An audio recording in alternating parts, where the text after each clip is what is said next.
just going to repeat everything. We are live. Welcome back to another session of the Gilded Dice. Chip. Alright, so last session you guys continued to travel. No, disregard. You guys were in the town of Dunbarton. The town that Wolverbane grew up in, which was on fire deep within the Lurkwood. You battled a demon. A demon creature possessed by Golgrodon, the demon of beasts. After possessing Robert, the ex-mayor of Dunbarton, into a large ape-like beast, you guys fought that and killed him. And Wolverbane had his little moment where he buried the body of his adopted father and left his axe behind. You guys boarded on the ship, heading on your continued journey to collect the artifacts, the old relics of the giants that had been stolen over the years in the various burial mounds of the Uthgard barbarians. You guys are currently in the air, heading east towards Shining White, the next stop in your journey. And it's I would say mid-afternoon, at some point during your flight. Wolverbane has been cooped up in his room for quite a bit. A little quieter than usual. All the rest of the crew go on about their daily duties. Cortion is a little seasick, airsick, so he's gonna be asleep in his room for a bit. How convenient. Whoever's not here on time is just sick. They're just only gonna be sick. All right, so it's a gloomy day. Oh yes, it is. It's a cloudy day, overcast. Excellent. Comfortable weather for Lucius, as you guys just go about your daily lives aboard the airship Grim on your way to Shining White.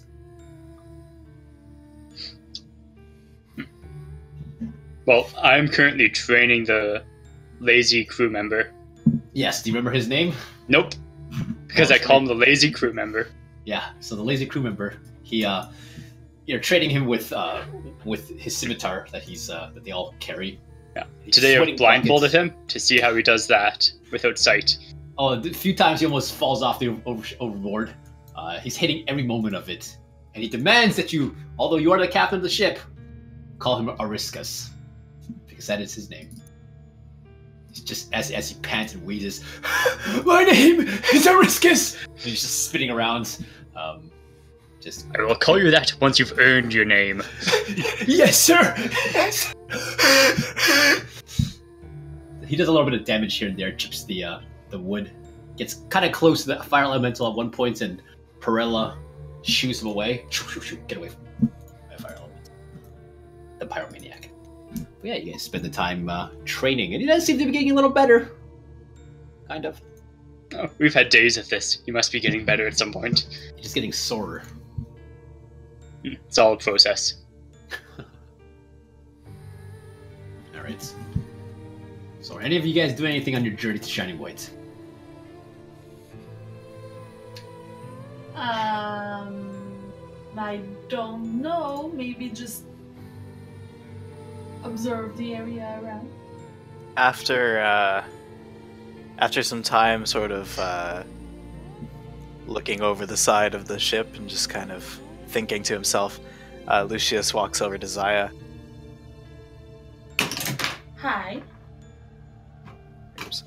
And says, so, turns out our barbarian friend does not have the heart of gold that he acts like he does.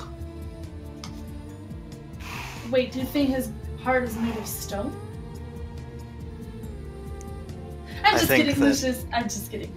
I mean, I heard some pretty creepy stuff out there, but it makes it creepier the fact that he's hiding now.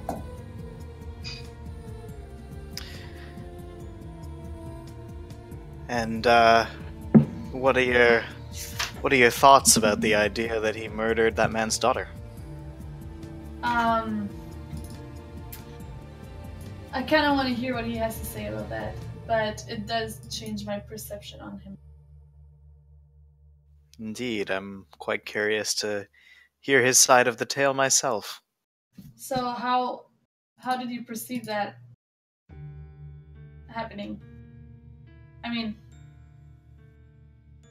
how did you perceive it when we were told that it happened? Well, I certainly found it quite curious. I wasn't expecting to learn such information on this spontaneous stop.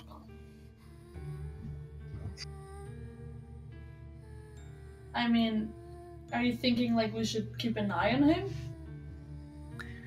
Oh, I don't feel as though he poses any danger to us or our mission. I'm just curious now, that's all. Are you gonna ask him about it? Well, I was thinking that he might be more willing to talk to somebody who he gets along with better. So we should make him some food. I suppose that's one way to go about it, yes. As you guys have this conversation, let's see, kind of discussing on what to do. Hey, sorry, just 1 second. Hey, Zaya, you catch on the corner of your eye Oriscus is coming. He's spinning around, doing some pirouettes with the scimitar, blindfolded, and I move Lucius away. Yeah, he comes. Rogar. You watch as he kind of dances off to the side and suddenly loses his balance, and he tumbles forward, swinging his sword blindly into the air towards Zaya. Oh. I dodge. All right, make an acrobatics check. That's right. I do an acrobatics check. Rogar, you watch your student tumbles around and falls, and he ends up piercing the side of the ship, but Zaya tumbles out of the way. Lazy crew member, what are you doing over here? What are you doing, crazy man? I'm your master.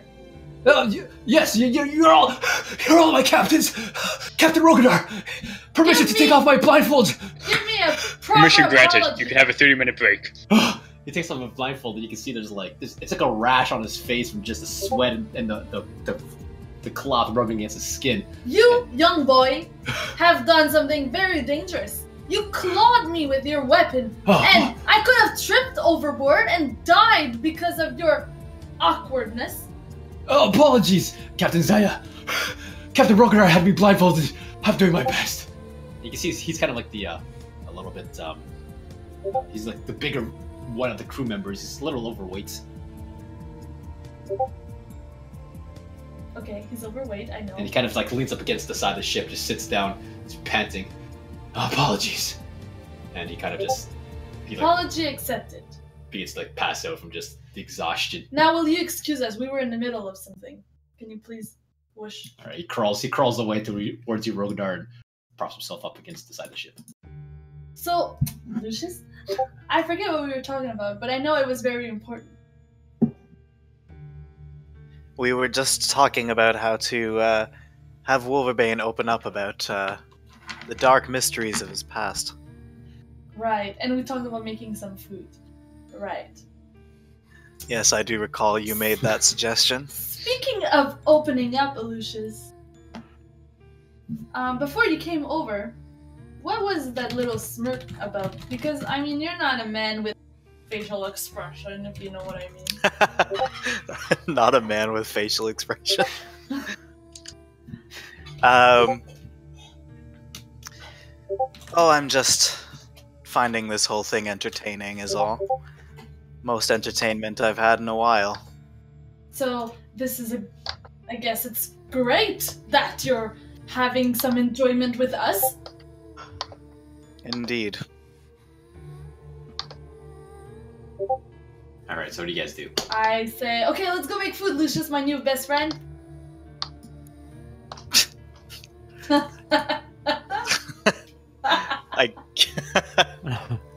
He just doesn't know what to say back to that. Just kind of doesn't say anything. But if you go to get food, he'll go with you. Yeah, that's right. So we go downstairs to get some provision to last guy. Alright, so well, I just lost the word I was going to say. The shortcomings of Wolverbane have suddenly brought Zaya and Lucius a little closer together. It's strange, but It's refreshing almost. Hey, it's not You hard guys to head get closer to Zaya. You guys head down below deck to the tight corridors. Notice that Wolverbane's door is shut. Courtyard's door is Can also I take shut. a little peek as we walk by to try to listen in Wolverbane's door? Sure. Make a perception check. Wasting all my Wolverbane, what do they hear anything from inside? I've got you muted. 1 second. You may speak. Loud snoring. Alright. You just hear a loud rumble of a breaking snore. Okay. You guys head towards the front of the ship below deck to where Laz is managing the inventory as usual. He greets you. Oh, good day, Captain Zaya and Captain Lucius. What can I do for you? Hi, Laz. You can just call me Laz, madam. Okay. So Wolverbane is sleeping right now, but we're hoping to make him some kind of... Sorry, excuse me. Captain Wolverbane, who might that be? He has this confused look on his face. The big guy that has a big heart and that doesn't wear clothes. Sorry, are you referring to Sir Arthur Luke? Oh, right! Yeah, I'm you sorry. Called him Sir Wolverbane. Is that his... No, he reminds me of some guy that I used to know. Make a deception check. Uh! Oh, yes. Of course. He seems like a classical folk hero. I'm sure he inspires a lot of people. Right? That's Sir Arthur Luke. I mean, do you know some guy that I think of when I said that? Does that name... Those are your private thoughts, Captain Zaya. I don't need to know. However, if you're here for some goods, I can definitely provide. These provisions are yours, captains. These provisions are yours. Right. So can you combine those provisions into making something fancy? Sure. So he kind of goes and gets a nice big slab of meat, sprinkles it with some salt, and various spices, and adds a little peppers and some vegetables into a little big bowl. It says, and presents it to you guys. It says, take it to Perella, and I'm sure she can cook it on the fire element. Okay. Can we have some little parsley, to make it like a fancier, like decor? Oh, absolutely. Okay. He clasps his hands, and you notice that Tralt is in there as well. Tralt is the youngest member of your crew, more like the cabin boy. He's from what you guys have seen before. He's very kind of ambitious, very, trying to just impress the crew as he is quite young.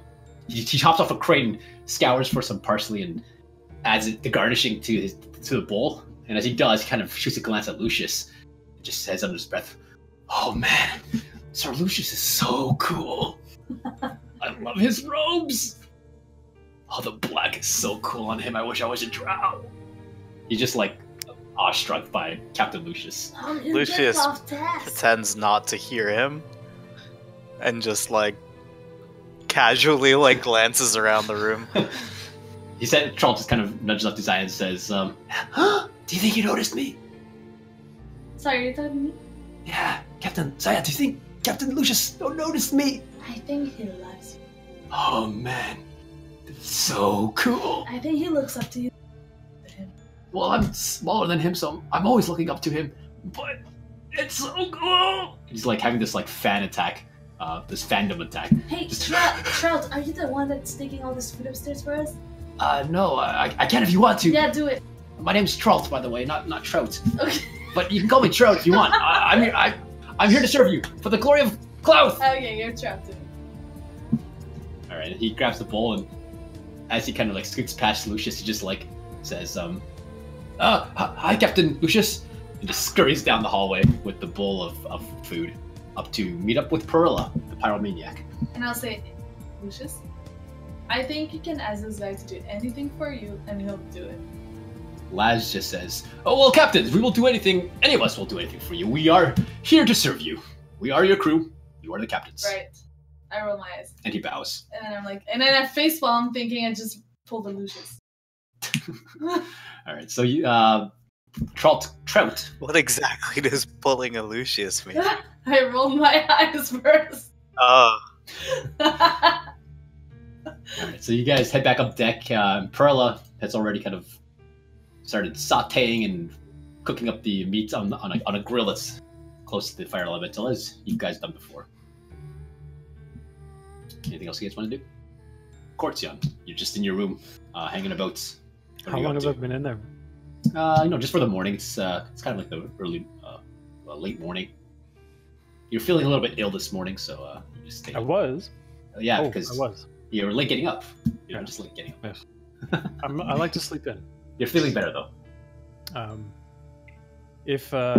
Did we sleep overnight? Is that what just happened? So it's yeah. I'm gonna roll out of bed. I've got some things to attend to in my bag. We're gonna pop them open before I come up to eat. All right. Can I smell anything from the roasting?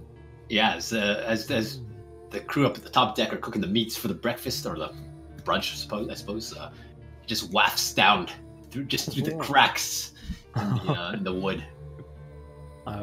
It smells great. I'm excited to get upstairs. All right. Can I smell that in my slumber? Yeah, you've got a nose for just raw meats. Yo, Perella, you need to add some salt, like make it tastier. She's like, oh yeah, salt? Okay, watch this! And she just starts tossing shit into the fire, and it just starts blazing hotter and hotter. She just starts laughing, just cackling. That's so beautiful! She's a little wild. She's pretty crazy. But she's got everything under control. Wolverbane, you do smell delicious meats. It's kind of stirred you out of your stomach. I think my stomach is gonna lead me upstairs. All right, so you guys are on deck. Wolverbane, you hear now as the door opens and Wolverbane comes up from below deck. I give a little tap on Lucius's robe. Yeah, the rest of the crew kind of just fall silence, and just kind of go back to paying, just diverting their attention to their duties, paying too much mind to Wolverbane, giving him some space. And I nod to everyone. Good They morning. just kind of nod back to you. Smells good. What you cooking there? It's a roast. Are you interested in our fancy ass looking roast? I would love a fancy ass roast. All right. I mean, Perella, is it almost ready? Is there enough? Yes, it's almost ready. And she kind of just blows into the fire and just kind of ignites it even more, just for kicks. And she says, "Yep, it's done." And I present it to Wolverbane on his nice plate of garnish and stuff. Ta-da! Wait, you're giving me the whole thing? Well, I know, but I mean, you can have the first piece, I guess. The choicest meats, eh? Oh, okay. Appreciate it. Can we have a nice fancy meal where we all discuss stuff as we're a long family table on a Sunday night? Is there a table around? I mean, we can picnic it. I cut off a nice piece, but leave enough for everybody else to share too. And I start eating with my hands. And I can't resist any longer. I can smell it. It's delicious. It's not overcooked, I figure, because I would know otherwise, right? And I hustle my ass upstairs. All right. It's not too long before Cortion shows his morning bedhead baldness. Yeah, I haven't shaved in a little while, so I haven't brought my clippers out in a little bit. So You're scruffy. Your little sprouts. All right, you guys are all on deck, kind of standing. Oh, around you're a little bit. joining the picnic, Cortion. I'm yawning. I'm not a morning person at all. My eyes are half closed, and I'm what do you got? Ta-da! It's a perfect ass roast. Ass roast? I don't know what kind of piece of meat this is. Ass roast is tender. I say I would like whatever Wolverbane's having. He looks like he's happy over there. Take some. I take I'm some. not your servant. I mean, just take some yourself. You're right. You're not my servant. Perella, can I have one of the choicest meats that you got there? Absolutely. And she kind of runs around and she's got a big butcher knife, starts cutting it up on the grill. And she serves you guys. There's a cupboard built into the housing of the elemental. She pulls out some bowls and some utensils, and she feeds you guys. She divvies it up for you guys. Wolverbane? Yes, I am. How are you? I don't know if I feel very much right now. Do you want Francis to give you a nice little massage? Yes. Okay. I mean, he'll be right there in 10 minutes.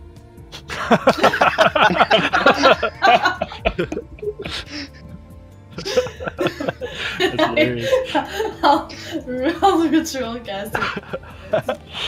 So you spend the next 10 minutes concentrating on that? Alright, Past experience, Wolverine, 10 minutes is worth it. Just enjoy your food while you wait. Oh, you've had one of these famous massages from Francis?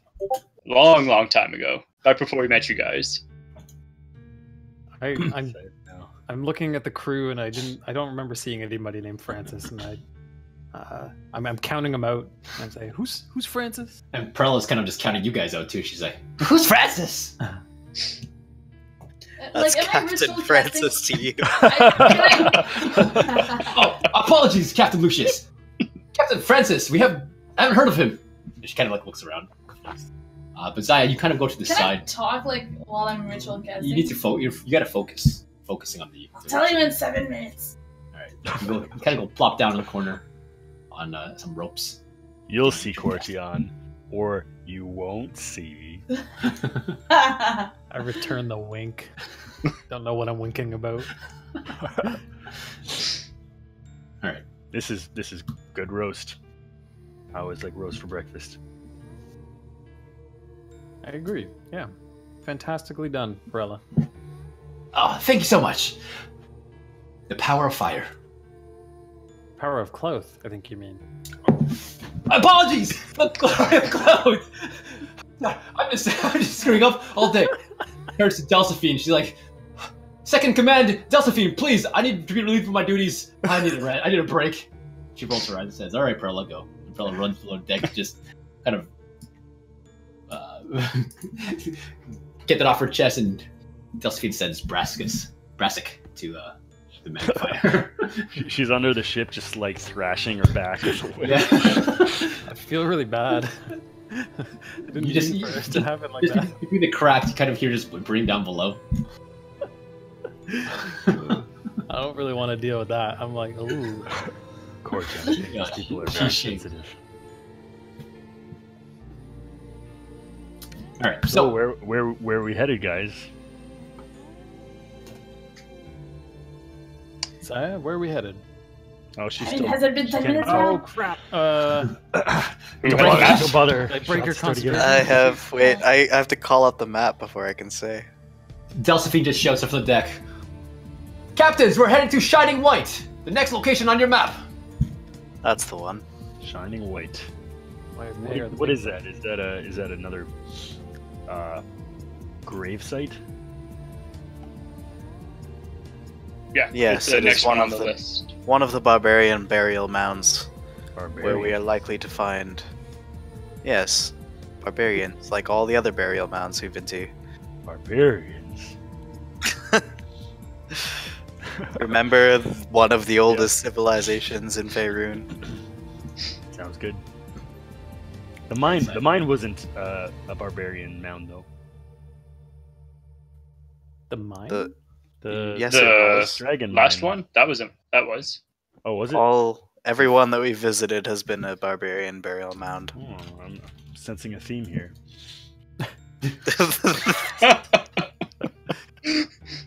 You mean the theme? The one that we were told when we were told to go to them. I say that out of character. I think they're all connected somehow. Zaya, at this point, you feel like the ritual's coming to a close, and Francis begins to take form No form. nearby. Takes his shapeless shape in front of me. Ta-da! Oh, Francis, I'm sorry it's been so long since I called you over my So, to the sweet whole crew. Francis. The whole crew right now, she just looks insane. She's been like muttering to herself at the side of the ship for like 10 minutes, and then she just turns around like, "Oh, Francis!" My Sislav, Wolverbane's feeling a little crappy right now. Can you just go give him like a really good massage? And he just, I mean, he's not gonna reply, so he's just gonna go. In a few moments later on, a few moments after that, Wolverbane, you start to feel just kind of pressure on your muscles, on your back, from an unseen source. Yeah. Exactly who it is. Francis. Right there. Right there. Oh, Yeah, that's and it. you guys just hear an audible pop at one point, like as Francis just gets that one knot. That was it. Oh. I inch closer to Zaya, and I kind of lean down and cut my mouth and say, "Ask him." Okay. So I casually walk to Wolverbane, and I casually say, "Does it help feeling a little better?" Oh, that's exactly what I need. I always, when I fight and I lift heavy things, it's just all this tension, Yes, I totally understand because I lift a lot of heavy things and fight a lot with my strong hands. Francis must do this every time you fall off a ledge. Yeah, I should ask him to do it, actually. Thanks for the reminder. So while you're feeling a little more relaxed, how about you just share a little bit with us, or at least with me, because I don't really care if you don't want to tell the others, but it would be cool if you actually... Well, we're all close to each other right now. Don't worry about the other ones, they're all eating and filling their stomachs and stuff. But, Your voice just carries along deck, and everyone just ears perk up. Who's that Autumn girl? Autumn. Yeah, because I mean, that was literally a name that was spoken down on the earth. That was Robert's daughter. Robert Dunbarton. The town of Dunbarton is named after his family because they were the founders, and it's been a long line of mayors. And so Robert. She's like your sister? Huh? What was Robert your dad? No. Robert's my grandfather. Oh. Autumn's my mother. Okay. And I never actually met her because she died giving birth to me. I give like really big eyes at Lucius and like, what? And then I turn back at Wolverine.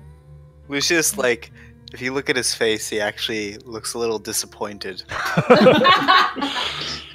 That was not the story. I could have been his Zentarum material. That was not the story he was hoping for.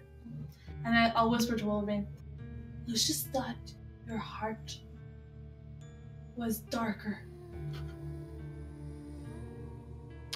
I've never claimed to be a paragon of goodness,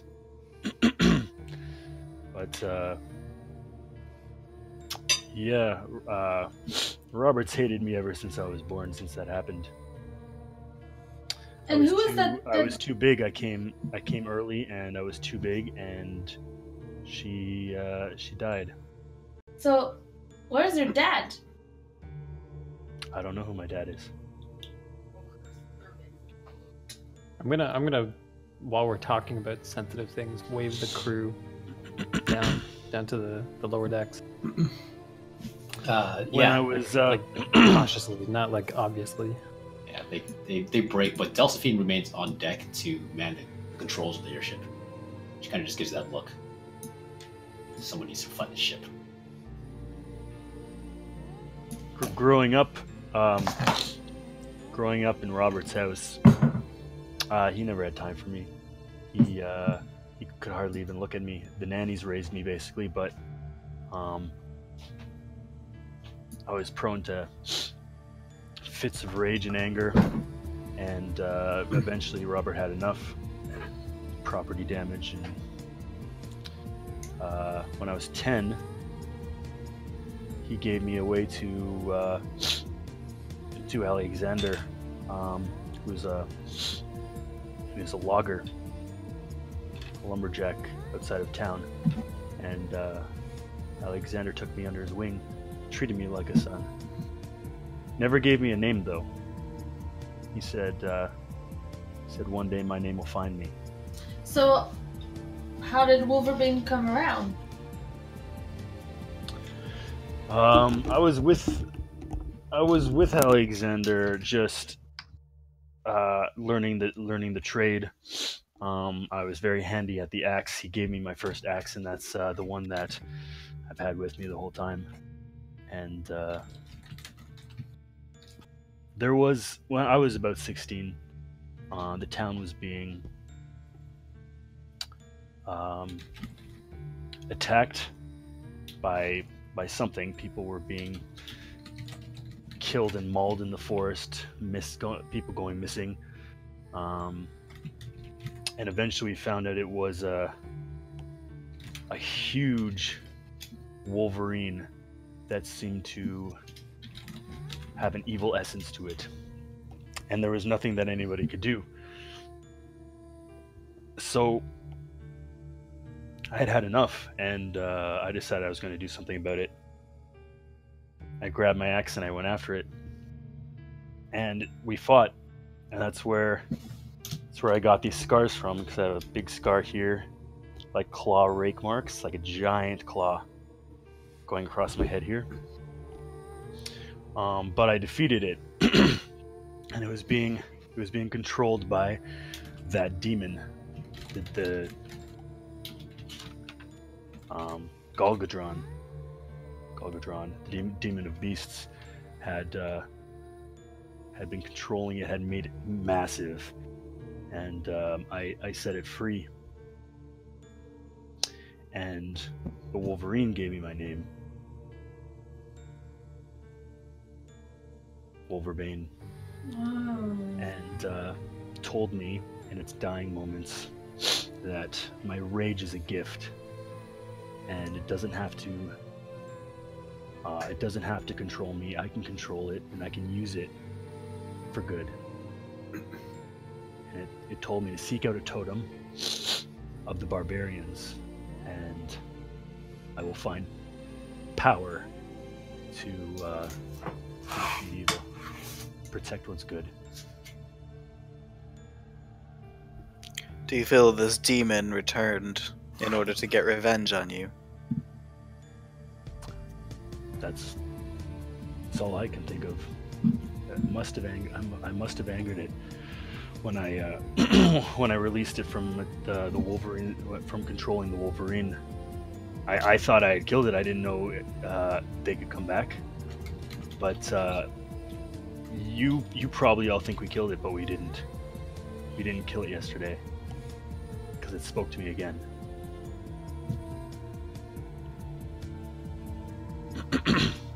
So do you think that we actually finally got rid of it in the town, or do you think it's actually going to go back?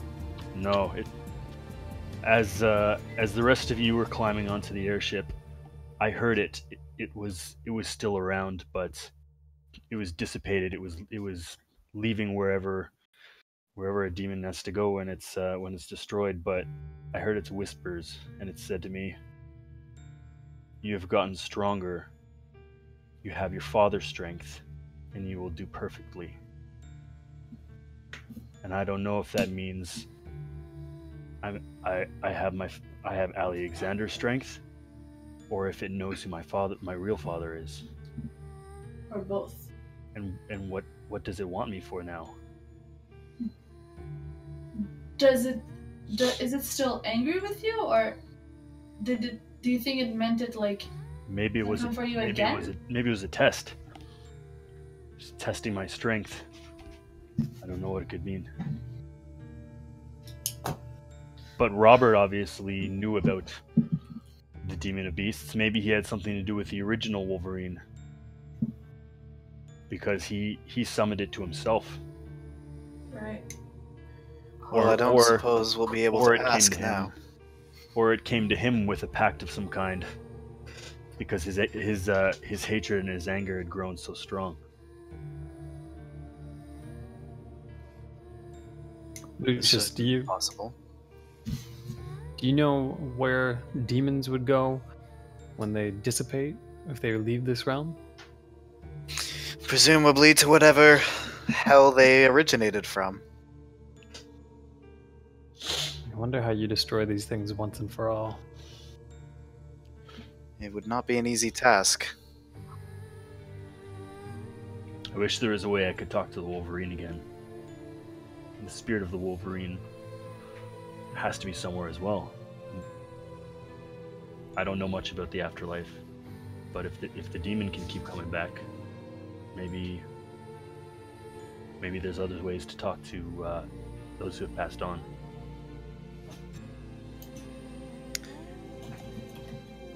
I mean, I might be able to help you out with that, but it depends on if its spirit's still lingering here on this plane. Well, that was like 15 years ago.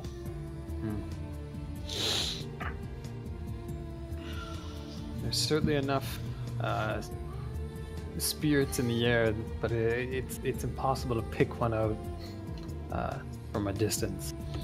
Suddenly, Wolverbane reaches to his stomach. He's like, "Oh, I give me a second." I run to the bathroom. All right. No real bathroom on the ship. They're a little.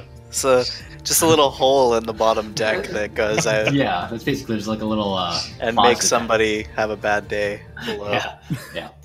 You go to the little porta potty on. While he's gone, Lucius. So there's a vampire after us. Now there's a demon Gilded after us. Do you have someone after you as well? First of all, there is no vampire after us. Well, there sort of is a little bit somehow. There is an organization or cult of some kind that seems to have an interest in Rogadar. And we're on our way to that cult, potentially. I'm hoping. So yeah, but not today. So just to clear up the misunderstanding there, and as to whether I have somebody after me, the answer is no. At least not that I'm aware of. Well, I mean, that's at least the first good news today. Well, I'm so glad I could have been the one to give it to you. And that bond between them gets stronger. And I look at Cortian, the same question. What about you? Is there people after you too? The Church of Kellenvor has never been very popular with the undead and liches and generally just demons in general. So it wouldn't surprise me if something was still hunting me, and certainly why I keep any representation of my church hidden from sight. Well, great news, Cortian. Thanks. You're welcome. So I look at Lucius and I say, like, so not only more stuff, but that could be. You kind of cut out a lot there. I didn't hear much of that. Me? Yeah. Oh, I said, so we might not only be followed by something else, we don't even know what that could be. Well, I mean, that could be true at any given point in time, couldn't it? Well, let's not get ahead of ourselves. 2 things is enough to keep on our plates at once. True. So for now, let's watch for the demon and for the vampire. I believe that Wolverbane has more information that he has yet to share with us. I'm curious to know about his history with these mountain crashers. Oh yeah, that did not come up in this. It's like Wolverine has 2 lives. We heard one today. Did you hear the demon, or No. Robert, before transforming, mention a name? Yes. Did I? I mean, I'm probably. He said something about. Let's see if I can remember. He said something about. He said Slipskin sends his regards. Oh, well, you see, I was too busy listening about Gilded and Autumn. I didn't hear about Slipskin. So the demon knows about Slipskin as well? That's Or Robert does. Or Robert. Did. So- That's a new name to me, Slipskin. Who's Slipskin? You seem to know him. It's a new name to all of us, Cortion. Oh, But Wolverine talked about him before. yeah, No. I thought somebody recognized it. I don't think he like. This I know is like it's confusing, right? meta. I think it overlaps because I think he talked about him in Lost Mine of Fendelver with the No, I previous think party. I think he talked about it when we were in that Mumford city. He mentioned He something talked- about it, but He I don't talked know if he about said the a mountain. name. He said that the mountain crashers tried to kill him. He said he had a history with the mountain crashers, and the mountain crashers tried to kill him. But I don't think he mentioned Slipskin specifically. DM confirm? Can't remember. Oh shit. Mountain Crash, is that a name that I would recognize? Yeah, it's an organization that's has been springing up quite like recently. You're starting to notice there's been a lot of activity in different towns. This organization is recruiting. They're doing a lot of recruitment, trying to basically recruit individuals for this organization that hunts down large beasts, like in this case, hunts down giants to protect the land. Cool. Okay. And yeah, Do we know why? This is both Rogan and myself asking. Do we know why Wolverine wants to keep his name hidden from these people on this ship? No, we are so uncaring. We never even asked Wolverine about that. I think you get the sense that he's trying to keep his name incognito because of the mountain crashers. You know, I could also go downstairs and inquire about that. Because me and Lucius were downstairs not too long ago, and we were asking about... I kind of accidentally said the name Wolverbane downstairs, but I kind of played it off like I didn't know what I was saying, and it worked. But I could go back, and I could try to, like, use a spell on one of them to try to know if they know something about Wolverbane.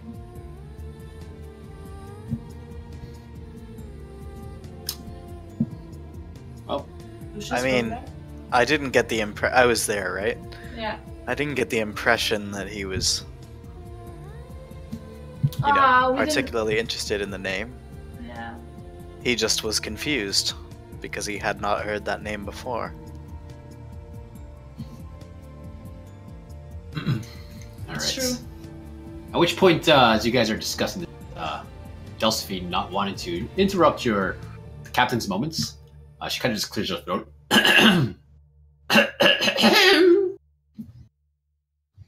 as she Turn drives my her head. ship. Sorry to interrupt you, captains. And she kind of just points off the front of the ship. She says, "We are approaching the destination on your map. Should be there in about 20 minutes.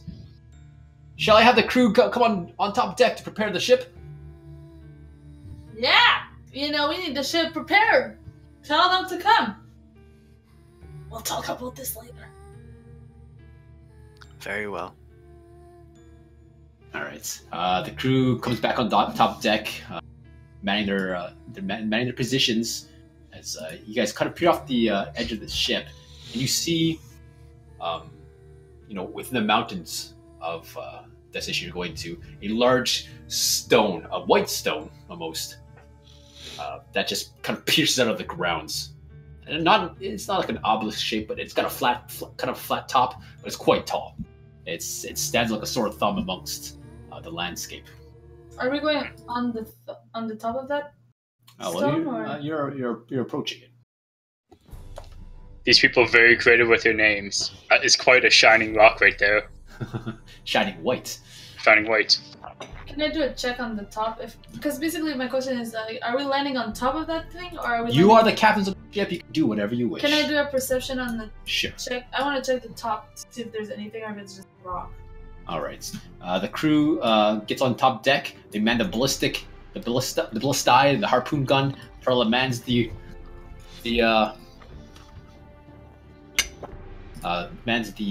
fire elemental. Delphine at the helm, and everyone kind of just goes about their duties, getting everything ready, prepared for approach.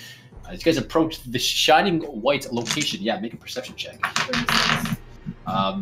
It looks to be made of some sort of. Well, let me get my book. Sorry. Some kind of. It's made of stone, some sort of stone material.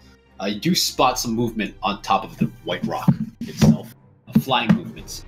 From this distance, it's hard to tell, but as you guys approach, there's some winged creatures, griffins or hippogriffs of sorts, that have nested on top of the shining white, the rock itself, and fly about the vicinity of the Burial Mounds.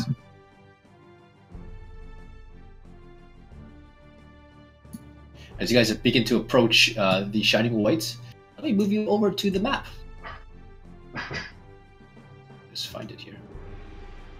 Yes.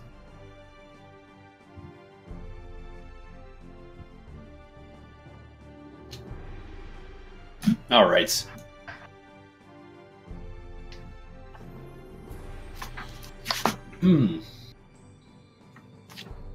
My duty had called. I'm sorry. I needed to get it. Yeah.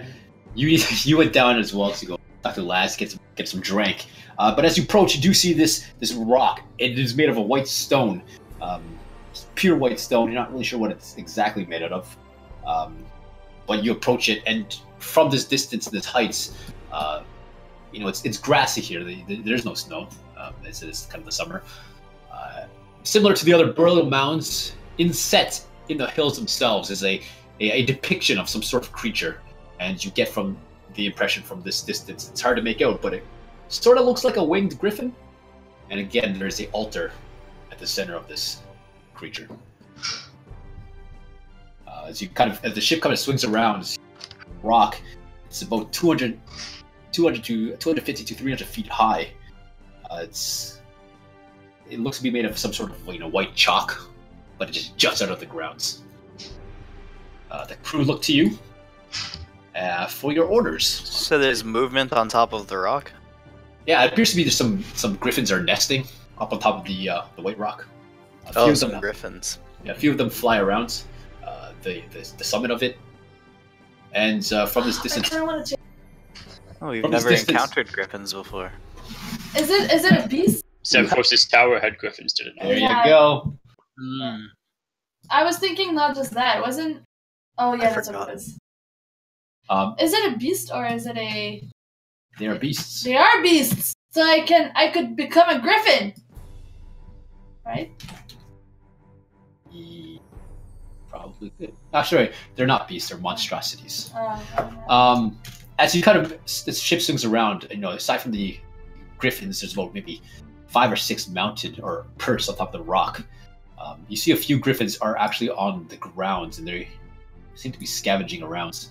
What's different about this burial mound location is that it seems to be decimated. All the cairns that were holding the bones of ancient warriors have been smashed.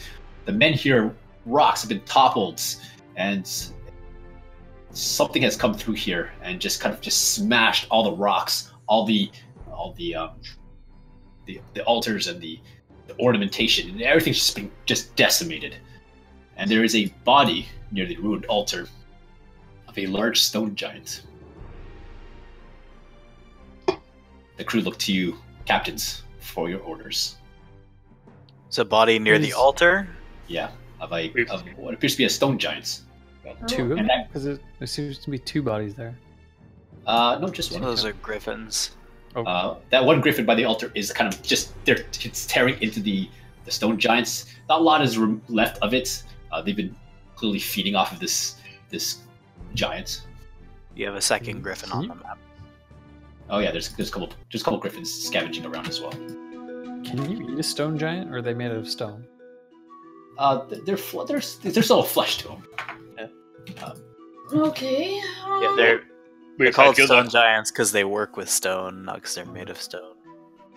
Well, we've had good luck with the past altars. Should we head straight there? Yes, it'd be worth investigating this giant body as well. Yeah, I want to see if the scavenged body has stuff left for us to Given the state of the cairns around this place, it's possible that our friend did a little digging before he perished. It doesn't look like it's so much as digging as it was like a whack-a-mole session. Well, yeah. I mean, I didn't mean literally. Yeah. Like figuratively. Sorry, was you don't get looking around the cairns. Yeah, you don't get the impression that they were ransacking the place at all. It really looks like they came through here and just destroyed it, like desecrated it. Well, I still believe our giant friend might have something to do with it. Yeah. All right. So, crew, look to your command. Where would you like to do? Go. Does anybody know these beasts? Does anybody know what griffins are like? Well, we know that they're not they're not necessarily aggressive, right? We know that. It's possible that they could feel this is their territory and defend it should they see us as a threat. Maybe we don't want to mess with griffins, but I'm gonna do. May I do a nature check to see what I know about griffins? Sure. Or whichever check would be more appropriate. No, nature check sounds good. 3. They have the body of eagles, and half lion, or head of an eagle, and wings of an eagle, and lots of eagles. And the body of an eagle. And the body of a lion. It's an eagle. But they are. Yeah, but you know the basic griffins. They are can be ferocious carnivores. They do fly in herds. I mean, you know the basics. Nothing. Well, let's just. I turn to the rest and say, why don't we simply approach, but be cautious? If they attack, we'll be ready to defend ourselves. I'm gonna snap to Trout, ask him to bring up a slab of meat, and I look over at Wolverbane and I say, just one, okay? Don't worry. Yes, Sir Cortion! And he dashes down to the below deck to where Laz is, grabs a nice slab of meat, wraps up in a little kind of pouch, and delivers it to you guys before. Thank you, Trout. Has it been an hour since I guess it has. Yeah, it's been about, yeah. Alright, so Delphine, look to you while the crew have manned positions. What would you like to be set down? Like, are we close enough? Like, did we get closer to the White Rock? Like, from my check, I was too far when I looked at it. But like, as we're getting closer, or as we're going down, I would like to look at the top of the White Rock. Sure. Yeah, you look, there's about maybe 5 griffins. They have made a nest, kind of a nesting ground on the top of there. Anything in the nest? It's, you catch, there's some glimpses of objects up there. You're not really sure. There's the remains of, you see some cloth pieces and some other objects. You're not really sure because they're all kind of just pushed together. Okay. There's a lot of movements.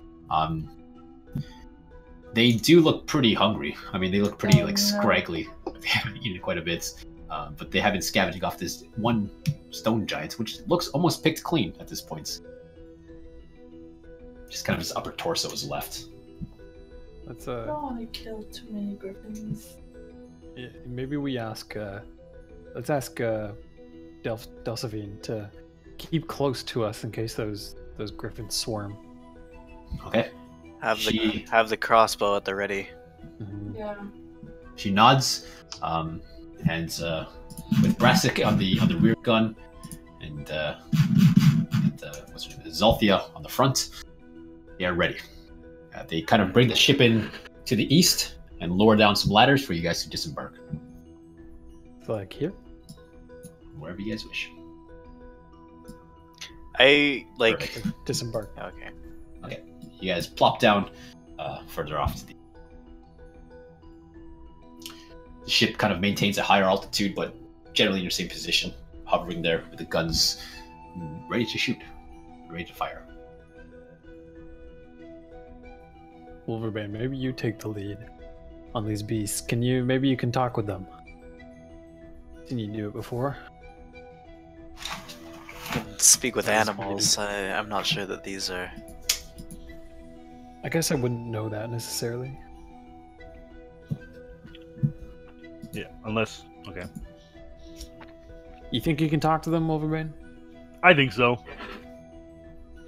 I'm gonna try. I'm gonna cast speak with beasts on myself. I'm gonna inspire you before. And It's speak with animals? Speak with animals is what I have, yeah. Okay. Alright. is that what he needs though, or can he understand? It's just an automatic action. Cast on myself, 10 minute duration. Sure. But you do know these are not beast creatures. They're not Wolverbane doesn't know that. Right. Okay, so you cast on yourself with the intention as you march forward, getting a little closer. You kind of see that the griffins are just tearing to the last remains of the stone giants. And what do you do? First, before I leave, I elbow Rogadar and I point to the giant white rock and I say, I think that's a dragon horn. Maybe you should try digging it up. Well, I didn't drop a dragon. I didn't dig up a dragon horn. It was a dragon backbone, and but that you is a need rock. a horn. You need a horn. You're missing a horn. That is a rock. I don't know about that. All right, I'm just going to go to the bathroom real quick. Zaya's computer just restarted. She's coming back online in 2 seconds. Yeah, we're left alone. Okay, so what happened? What happened while I was in the washroom? Washroom. We talked about Stuff that you wouldn't be there to hear. Nothing important other than you talking about me behind my back. Basically. Any decisions made on where we're going or what we're doing? Well, I mean, the plan's been the same since we set out. You're living the choices we made. Here we are. We have arrived. So how come we didn't just stay in the airship and hover over the altar? And then if the griffins want to attack us, we have the entire crew to That was my initial suggestion. But nobody vouched for it, so I was getting a beer to be fair. I was in the washroom and I did not hear. Was in the privy. That was after you came back. We didn't come here until after you came back. All right, so Wolverbane, as you approach these griffins, what do you do? What do you say? Ho, friends! As you shout, "Ho, friends!" The griffins, they're really just focused on their meal. They turn to you and they screech. They screech quite loudly and begin to beat their wings aggressively as you're approaching kind of the last remaining bits of food. And I yell back, I just hear screeching, I don't hear any words! And they continue to screech, just let out this nice eagle sound of freedom. Screech into the air, and they kick up and they take to the sky. One of them is standing on top of these stone giants, and in its talons, as it was kind of ripping apart some of the remains of the body, has clutched onto what appears to be a satchel off the stone giant. And three of them take flights and head towards the Shining Rock. Oh, they're leaving. They're not attacking me. Okay. No, they fly towards the rock. Can I see that? From distance? Sure, make a perception check. I mean, just if you can notice a small pouch, because they all kind of take nice chunks of meats. They take chunks with them to bring back to the Shining Rock. So my passive perception, is that what it is? Oh, no, perception check. Sorry, I can't find it. Why can't I find it? It's here. No, it's not. Where is it? There it is. All right. Yeah, you notice that one of the griffins flying away pouch, kind of in the claws. You see a kind of a pouch hanging from its large talon. I shout to Wolverbane and I say, "Hey, that griffin is probably holding the relic we're looking for." And the beer is messing with me. The satchel? Yeah, it might be that satchel. Well, okay. I could throw this. Ask it to stay. Ask it to stay. Stay, friends. We have meat for you. Courtyard, throw me the meat. And I throw him the meat. And I wave the. What is it? Like a giant steak or roast? Like a Fred Flintstone size steak. I unwrap it and I'm like, the blood is like flying everywhere. Smell it! And I kind of like whip it over to where the giant is. All right, let's see.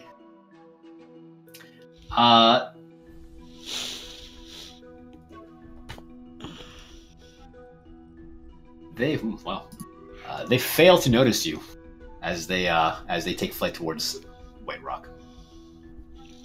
Must be Well, vegetarians. at least we can have a look at this altar and body while they're gone. Yep. I wave everybody to come over. All right. I come over. I head up to the altar. All right. So you guys head towards the altar. It's a similar altar to the other Uthgard burial mounds you've seen before. This one, however, has been smashed to bits, just shattered completely into millions of pieces, and chunks are just flown everywhere, taking quite a hit from something, but it's been blasted to pieces.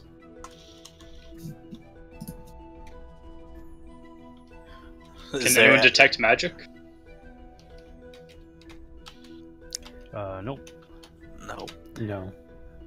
I can detect undead, but I'll do a detect undead. Like, I figure that's pretty passive.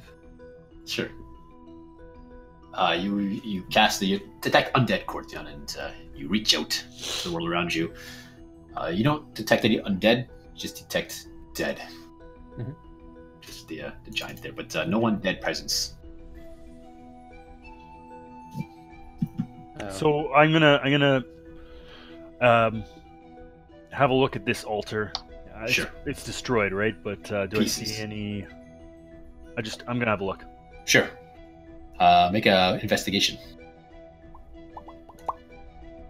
19. Yeah. Similar to the other altars.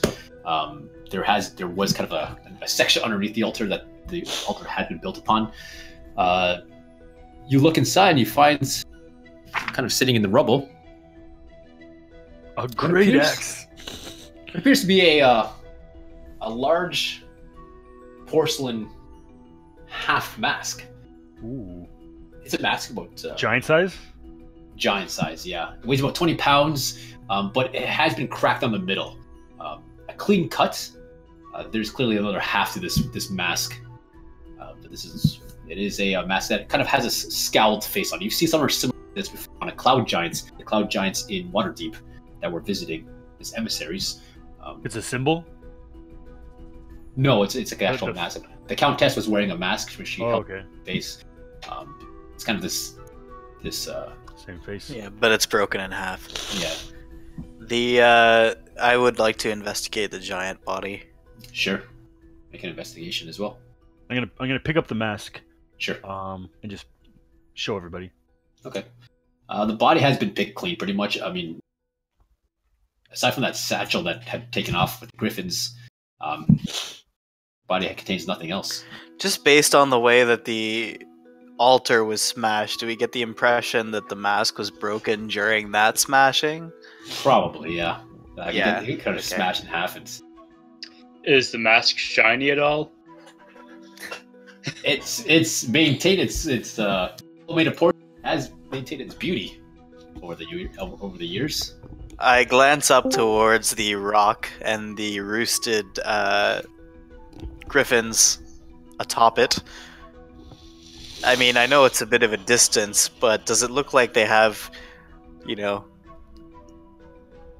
perhaps have collected odds and ends up there? Yeah, from what Zayed saw, they do have a selection of things up there. Probably at some points a lot of bones, but amidst the bones, you never know. Can I just know, did anything happen? Or nothing? They found a porcelain mask, half of a porcelain mask underneath the altar.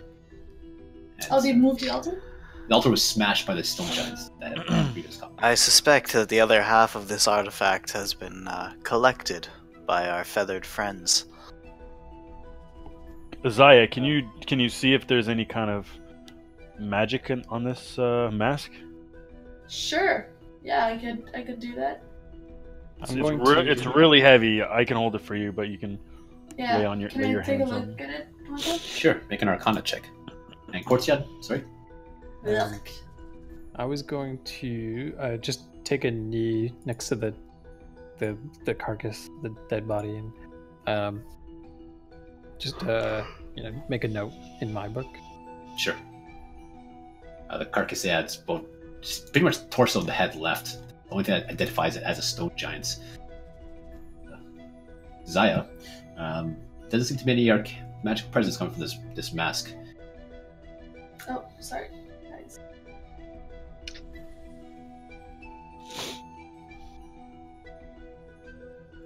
So what's the plan? Well, I definitely want to go up there. Guys, I'm just saying, I'm going to that. So... Why don't we bring the ship around? Okay, well, yeah, we could do that. What's the but? I could also dimension door there. I was thinking, like, basically what I wonder And get ripped to shreds by a swarm of griffins. No, because... By yourself. I can go invisible. But that's what I was wondering. Like, do I know anything? Do griffin use more their sight or their smell? Make a nature check.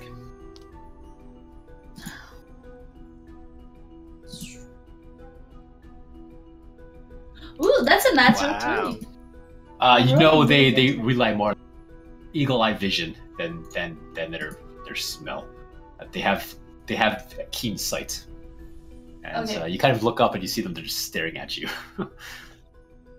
Like, are they still flying or are they in their nest? One or two of them is kind of flying around, but the remainder seems to be sitting on the Thing is, like, I'm worrying, like, if we fight all of those. Why don't we combine our plans? We'll all get on the ship, come near to the rock. You can dimension door your way over invisible, but we can provide cover from the air if necessary. Yeah, that's true. But we like if we get too close, we might just have to fight them all. Or you guys create a diversion and I just grab as much as I can and we just fly away. What we could do is we could get on the ship, we could bring it around the rock, we could attack them at range and hope that they swarm after us. And basically door in. Kite them Yeah, around. that's good. I can also polymorph someone if someone wants to be something else. You can retrieve the second half of our artifact. Yeah, I could try to do that. I like that plan actually. Yeah, I like that plan. I start motioning to the ship in the air. All right, the ship to come down and pick us up. All right, can I just take a quick look at the body and like? Lucius, yeah, you can make an investigation if you wish. The airship comes nearby, drops ladders down so that you embark back onto the Grim.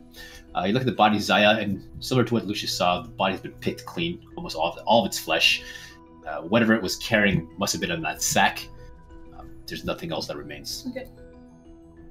Sounds goody. All right, so you guys aboard the airship Grim with the crew on board, and they gain some altitude.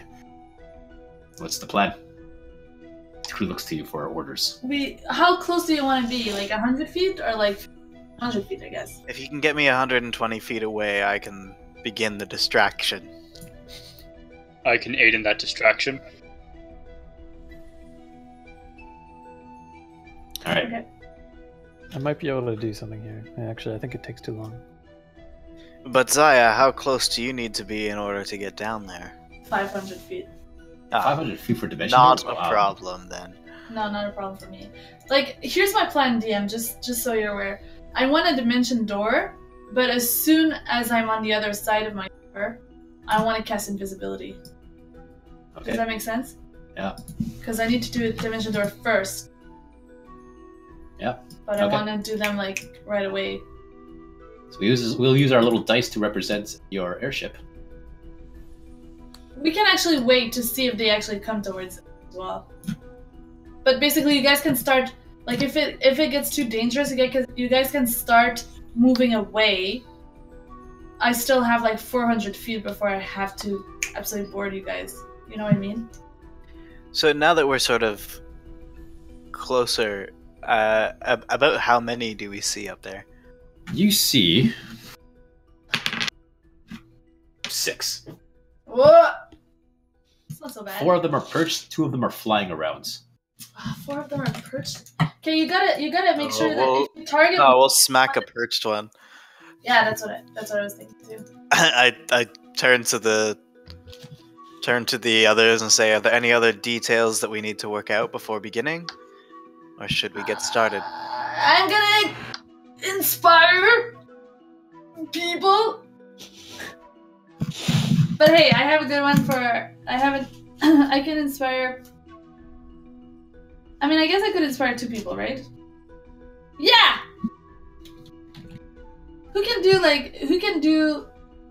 Who's planning on trying to create a diversion right now? Lucius? I know.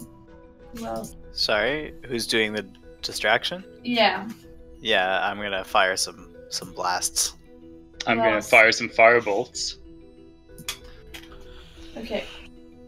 So.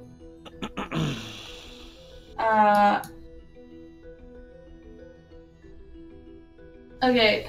I'll tell Rogadar. Let me tell you how brave you are. Wait, actually, no, I didn't say it. Let me tell you how brave you are. I've been watching you from afar. At first, I thought you were a bit bizarre, but now I know you're the party's second star. And then... Who's the first star? Herself. This is confusing. I must figure this one out. Star. Who must I surpass? Rogadar loves riddles, after all. And then I'll go to Lucius, and I'll be like, pat, pat. And then Is that your inspiration? and then I'll do like a little spin, and I'll do like a little music thing for him as I like spin around, my hair all fluffy around. Inspired. Alright. Thanks to the arcane nature of what you did, Lucius does in fact feel inspired. Alright. So, you guys approach within about 120 feet of the rock. The griffins clearly see your airship. They look a little agitated. The 2 that are airborne, begin to squawk and kind of fly in sort of a defensive manner. I go to Delphine and I say, listen, as soon as we launch an attack, you are to turn the ship away from the rock and to travel as fast as possible.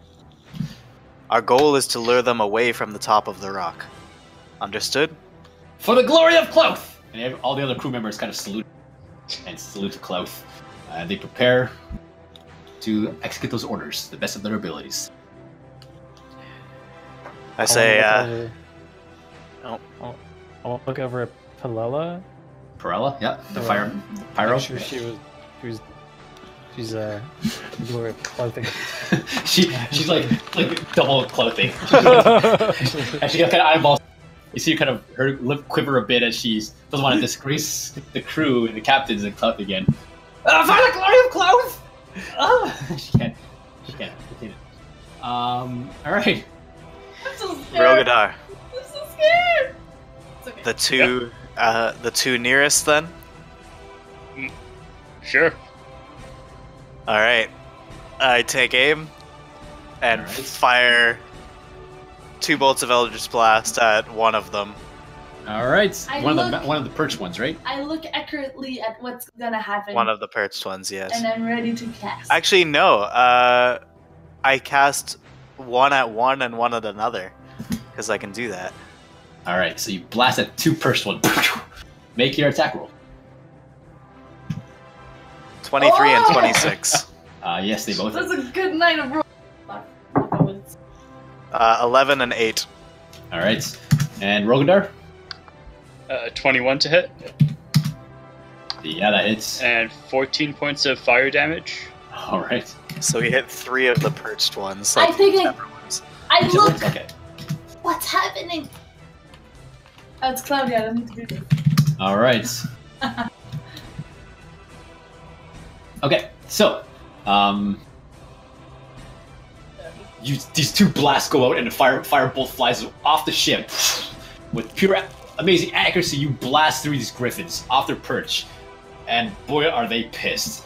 They screech. That echoes throughout the valley. And they immediately take flight. All of them or just those 3? One of them does. Fuck. Only one of them? This one here takes flight, and the other 2 in the air head towards, or turn their attention towards you guys. So the other two that got hit just like took it and sat there. They took it, and but they're moving around. They're almost like protecting their area, protecting their perch. I see. They've all got on the ground, have gotten up, kind of in a defense position. And these three other are kind of flying towards now. Should I go? Should I wait? Okay. Sorry. What if you polymorph Wolverbane, take him with you, and then unpolymorph him so he has some defense over there? That's a lot of. I could do that, but then I can't come back. We can pick you up. You watch as the three griffins. All goes according to plan, which never happens. I mean, if Wolverbane was smaller, I could take him. But he's Zaya, if you, I'm like in a rush because like this plan's already supposed to be executing. They're rushing towards us. I'm like, Zaya, just go, and if you need us, tell us over the earpiece, and we'll cover you. Okay, can I just do a quick perception check to see like how much space? Like, are they looking over the nest? Or are they looking towards us? Are they like they're walking moving around? I mean, there's a big plateau, right? Okay. There's some space to be had. So I'm gonna do what I wanted to do. So I'm gonna go right in the middle of the nest, and I want to cast invisibility like as soon as I land. Like as soon, like. All right. So, I mean, this is still initiative order. You're gonna cast your action to do Dimension Door. Yeah. Into the middle of the group. Yeah. Well, I mean, in the middle of the nest. Of the nest. Give me an initiative roll. Oh. To see where you sit in terms of. Are we all rolling initiative? Yeah. Oh, I forgot to touch my character first. Sweet. Oh wait, is my character on the map? Oh, I could have selected it. Oops. Okay, so perfect. Zaya, as part of your kind of initial part of the plan, you create a dimension door right in the center of these griffins, and luckily for you, you are at the top of the initiative order. Otherwise, that would have been terrible.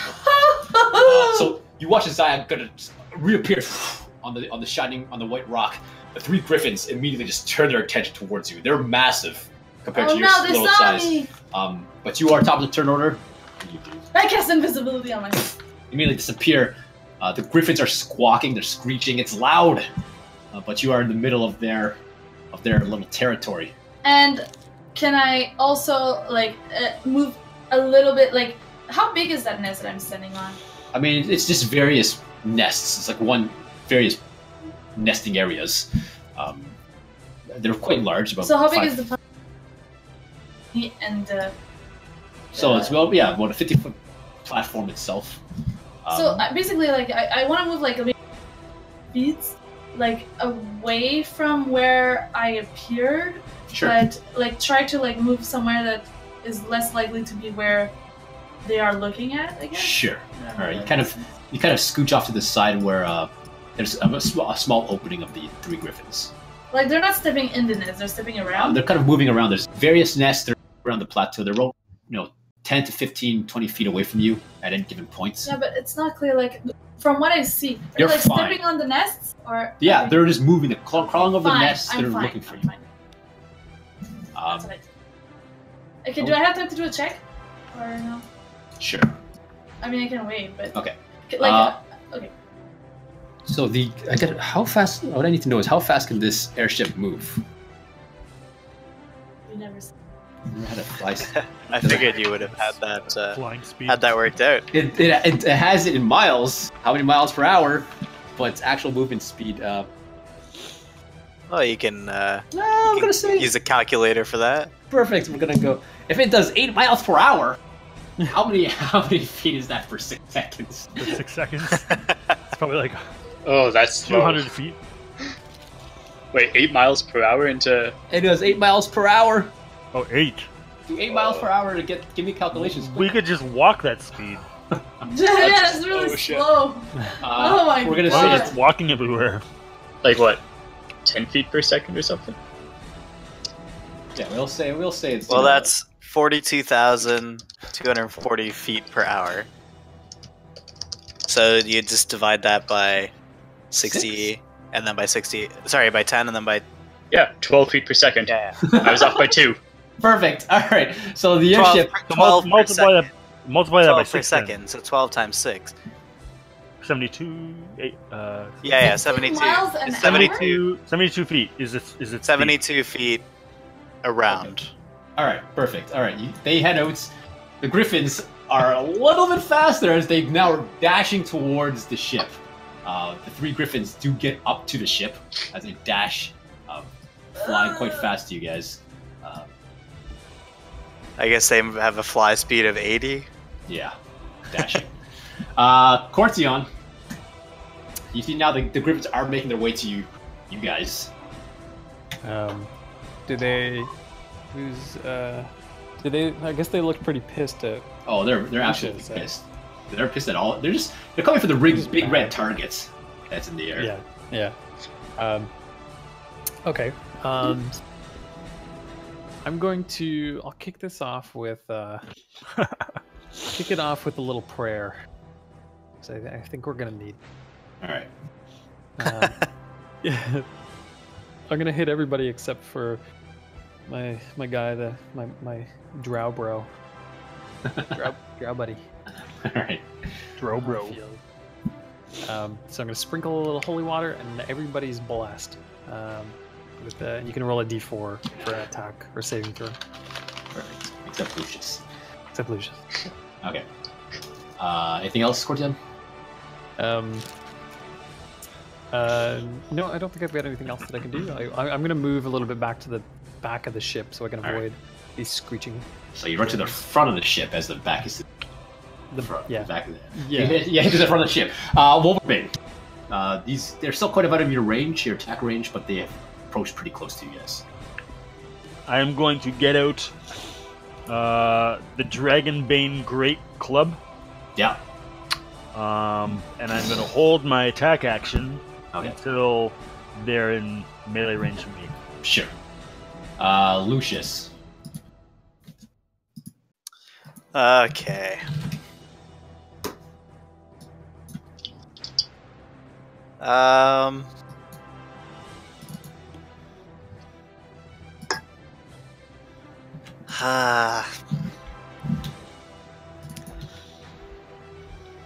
I'm waiting to see how this develops, so I'm just gonna shoot Eldritch Blast at whatever one's closest. Sure. Couple of bolts. Alright, go for it. 21 and a natural 20. Yeah. Alright, you aim for the one that looks the weakest. So that's 15 plus 6, 21 points of damage total. Not the best. For the first one. Or is that both? That's both. Okay. I rolled a 1 and a 2. Alright, anything else? Nope, that's it for me. Rogadar, where are you on this list? I rolled You rolled low. 3 or something. Alright, I'll add you. Yeah, 3. Alright, so let's Oh, y'all. It'll be his turn then. Yep, it's your turn. Okay. I'm gonna fling a firebolt at, I guess the one Lucius just shot. Sure. It's got a kind of singe marks and holes in its 17. Yeah, it's 14 points of fire damage. yeah. The feathers ignite and it screeches, and you can kind of see now as the feathers are going away how scrawny this thing actually is. It looks like it's been malnourished over the days from just starvation. Zaya, you see your ship leaving you in the distance. You're invisible. It's fine. I'm fine. Oh, and I'm fine. I'd like to yell over to Delsaphine, yes.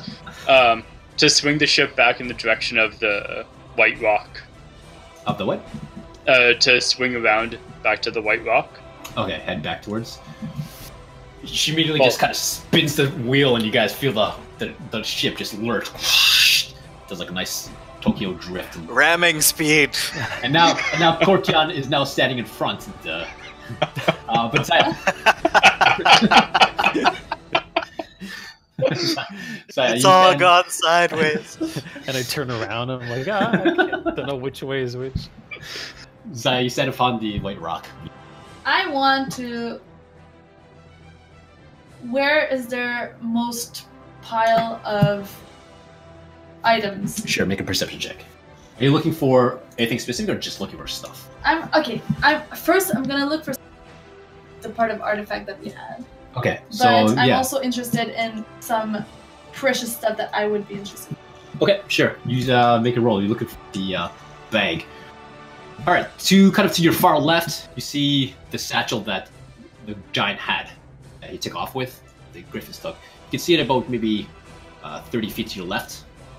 And you quickly take another scan. You see to your right, there's another about 25 feet to your right. There's a pile of just junk that seems to be like old plate armor, some bones. You see like an old dented sword sticking out, but that seems to be kind of a stash of stuff. You see one to your left and one to your right. And it seems like equivalent kind of stuff? Well, one's the bag from the giant, the stone giants that was at the ruined altar, and one is some crap. But is it within 25 feet both? Yeah, you can make a movement to one of them. Okay, I'm gonna go to the left one first. All right, so you kind of dodge through the griffins, but make a stealth check.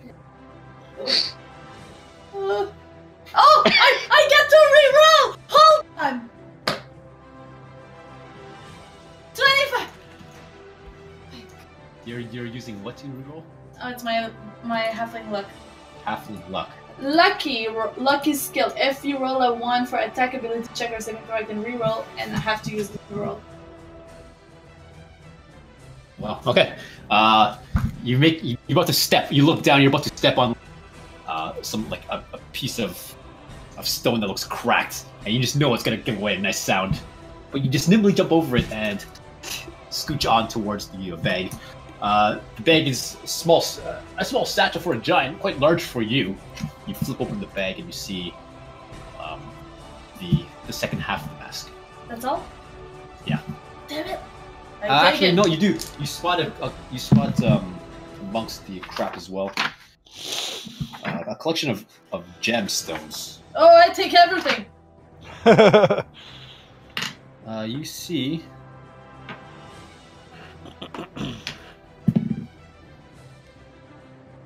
You see, where are we here?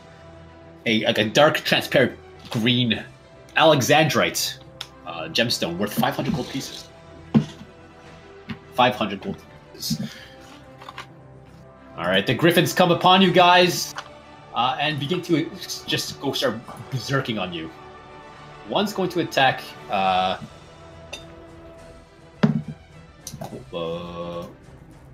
Rogadar. Mm-hmm. Is it in melee range of me? Yeah, it would have flown over you. The first one. So I'm gonna attack. Okay. With my Dragonbane. Okay. 19. That hits. Yeah. 11. Yeah. You just club it. But as it flutters, kind of bounces off the deck and flies back up, starts clawing beak at Rogadar. So as it enters my reach... Oh, you get 2 attacks for your... I get an extra attack when I make an attack action. Right? For, attack twice when I take the attack action. So I held my attack action, so I get to attack twice. Okay. But I don't get a bonus at this point, right? No. It's just saying you're just doing it. So do it again! What is it? 22? Yeah, it's... Yeah. And another 11. Perfect. You 22 total. double bad as he bounces off the deck. You golfing hit. Rogadar, it's attacking you. What did you say? Alright, so as it enters my reach, I want to use my reaction to attack it. Okay. 21 to hit. That hits. For 14 points of slashing damage. Yeah. And theoretically, its speed is reduced to 0, but don't know how you're going to handle that one. It falls onto the deck. It just lands on the deck in front of you guys. And it tries to claw and bite you. But only when the claw attacks hits you, Rodar. 20 feet to hits. Yeah, that's fine. Alright, it slashes you for 13 points. Okay. Another one goes for one of the crew members. It flies down and attacks... we're going to hear. It's attacked here.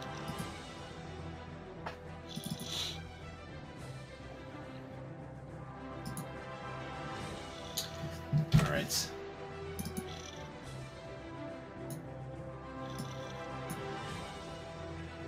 Oh, jeez. Okay. All right. So, one of the griffins comes flying down, swords across, and goes for one of the crew members on deck. It goes for... Who's going to go? Someone roll me a d8. Who wants to be the fate decider? I'll do it. All right. Rogadar.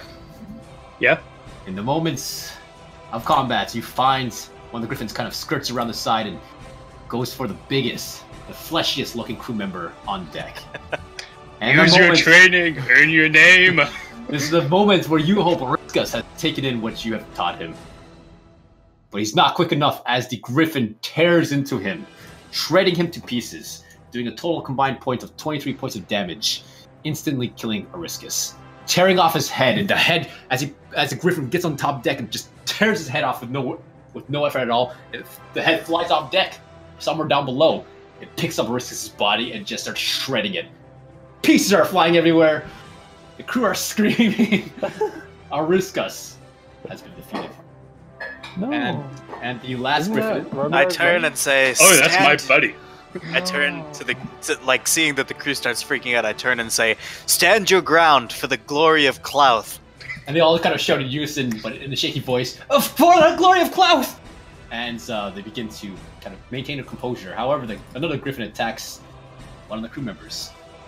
I want to roll me a d8. No. Well, a d7 now. Natural 8. That wasn't a crit, right? Like, it didn't crit that dude? No. Alright. So, as Delphine spinning the wheel, trying to get the ship under control now, and kind of going everywhere, she doesn't see Griffin comes from below, flying up behind the ship, and lands on the back of the ship where Delphine is. No! And just begins to peck at her. She falls down in a bloody mess, and the Griffin takes flight again. No one is at the controls of the ship as Delphine knocked unconscious. Which point she makes... Oh no, where are we? She fails her death saving throw. Cortion. Is the crew not going to attack at all? Yeah, where are they at? They don't have any... Oh, no, what? You're right, the airship two. has the gun. The guns, alright. You notice now that your crew members don't actually have any range. But they go in for the harpoon shot. Natural 20. Yes! Hey, Pointing at one of the griffins doing... I inspired them. And I'm not even a bard. Doing... Wow, so that would be 10 points of damage. Blasting one of... Nice. 2 natural ones in there. Blasted... just to freaking smithereens. You watch as the harpoon, a massive barbed tip, just shreds through one of these griffins. And it dies. I want to take note of which crew member fired that shot. It was the one that usually commands the front harpoon gun, Zalthia. You kind of look at Zalthia, and as she does that, kind of make a perception check, Lucius. I'm not so good at the perception. Okay, probably. 10.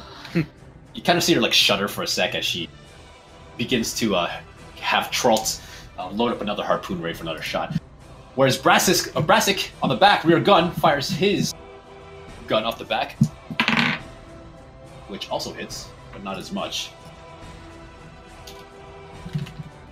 And next up is going to be Cortion. Blasts one of the griffins for 12 points of bludgeoning damage, or piercing damage. Cortion. Okay, I'm gonna, seeing Delphine go down, I'm gonna go and stabilize her. So I was at the front of the ship, so I've got to make my way to the back.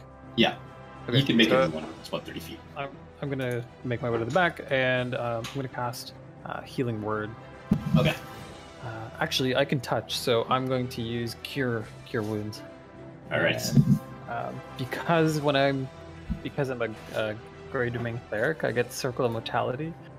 At first level, I can instead of rolling dice, I max out each of my die. Oh wow. Yeah. Okay. All right. So you kneel down when somebody's knocked out. Okay. So you quickly get to Delphinine's body as you notice that the wheel of the airship is holding in place. You quickly kneel down beside Delphine and begin casting your magic. Cool. Her eyes flutter open. She's in a pool of her own blood. Begins to panic a little bit. She's having this panic attack. Clearly never been in battle before. Not today, Delphine. Not today! And she kind of gets back up and grabs the wheel again. And she begins the 12 feet per 6 seconds flight back towards Zaya. Meanwhile, that griffin is now, like, right beside you, Cortion. Oh, it kind of flew backwards. It flew up. It's up. Oh, okay. Wolverbane.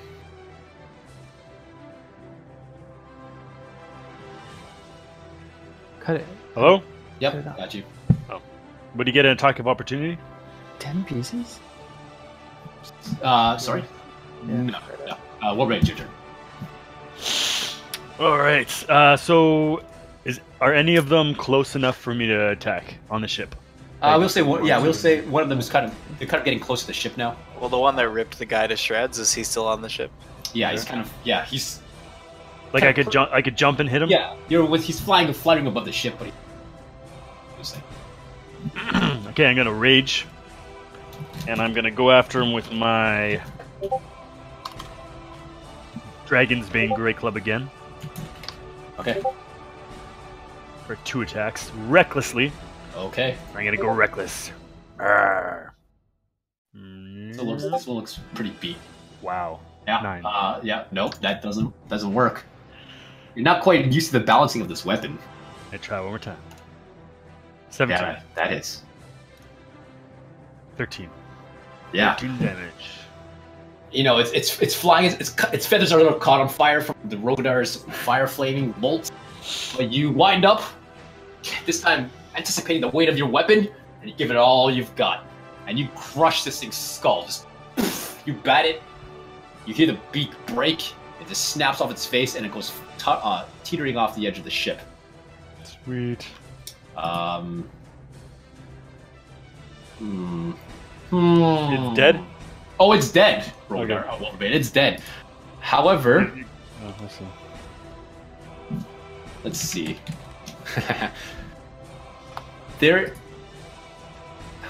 Sorry, 1 second. In Discord, Wolverbane, there's a secret channel. Join me there for a second. Oh. Actually, how do I join this? A secret. I never got join a it. secret. I can't join it. I see it. You just click on it. Hashtag secret. Is that right? How do you make a new channel? Well, you did make a new channel. Why don't you just... Do you mean to make it an actual private channel? No, just as one we can join. Just message him privately. Like, we'll all be able to see that, though. You just made a second general channel. I basically want to... Alright, why don't you just whisper him in Roll20? Yo, I'll just whisper I sent you a message. You can join. Perfect. All right, I'm just gonna message you, Lucius. Click on the message that I sent in. Gotcha.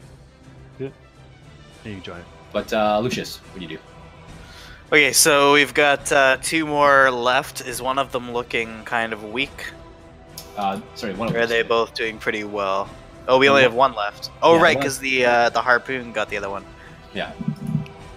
Okay, cool. And how is this one looking? It's looking better than the rest of them, but it has taken a few wounds of yours. Okay, I'm going to...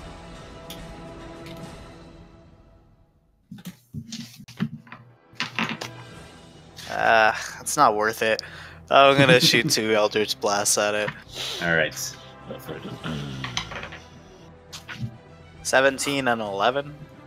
17 does hit. 9 points of force damage. All right.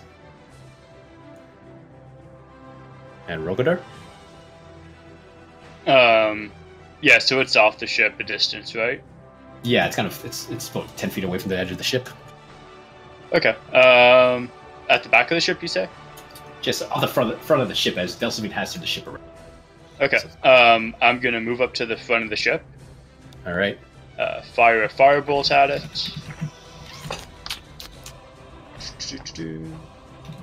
Firebolt. I'm gonna use Zaya's inspiration. Yep. Helpful while 200 feet away. 18 to hit. Yeah, it hits. Cool. 12 points of fire damage. Yep. And I'll enter a ready stance. All right. And Zaya. Okay. I'm gonna look at the second pile now. All right. So you dash on over. Well, you would have to dash there. You want to dash, and I would say you have to do another stealth check for that. No. I'd rather just. Actually, no. I will say for the purposes of Okay, you get there. No problem. Okay. And then, like, I don't want to take everything. I want to see or Sure. Make an investigation check. or anything that seems magical. Investigation? Yeah. Wow, that's a good roll. 20. I'm just meshing Wolverbane. Yeah. So I rolled a 20, which means that I get. So I just look it and pluck it and pluck, whatever there is. But I don't want rusted All right. crap. Cool. So you have a chance to quickly pick through the remains of the griffin's nest. You finds. How? That's what I am here.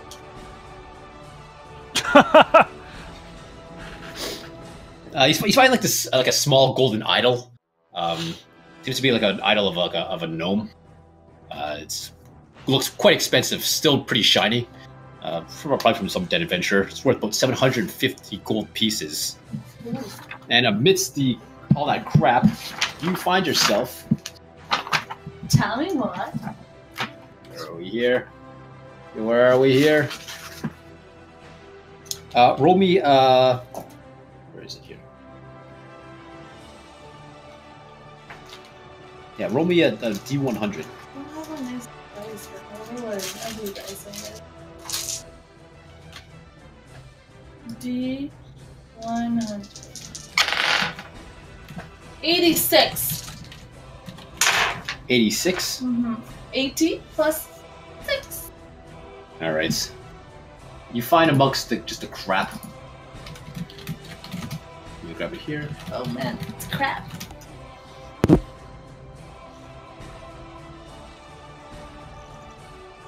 What's an idol? You find. You see this. There's this small black sphere. Just amongst all the crap, you kind of quickly, without trying to distract the griffins too much through all the crap, you find this small black sphere that has this nice arcane feel to it. And it weighs about an ounce. And That's very light. I need a one. Give a D4 I can borrow. My precious. It's about there's like 7 of these beads stuck together. Oh. They're all kind of like stuck in a It's a clump. sphere made of 7. Yeah, it's like there's little spheres, 7 of them, clumped together, just kind of stuck together. Okay.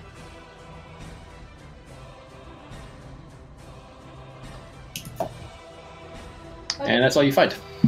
And I will look at our ship and wonder if I actually want to go back now.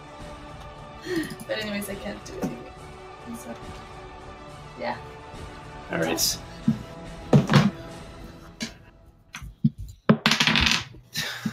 All right. So the griffin comes around again.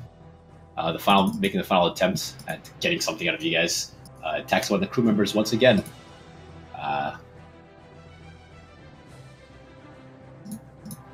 Does anyone want to roll me a D8?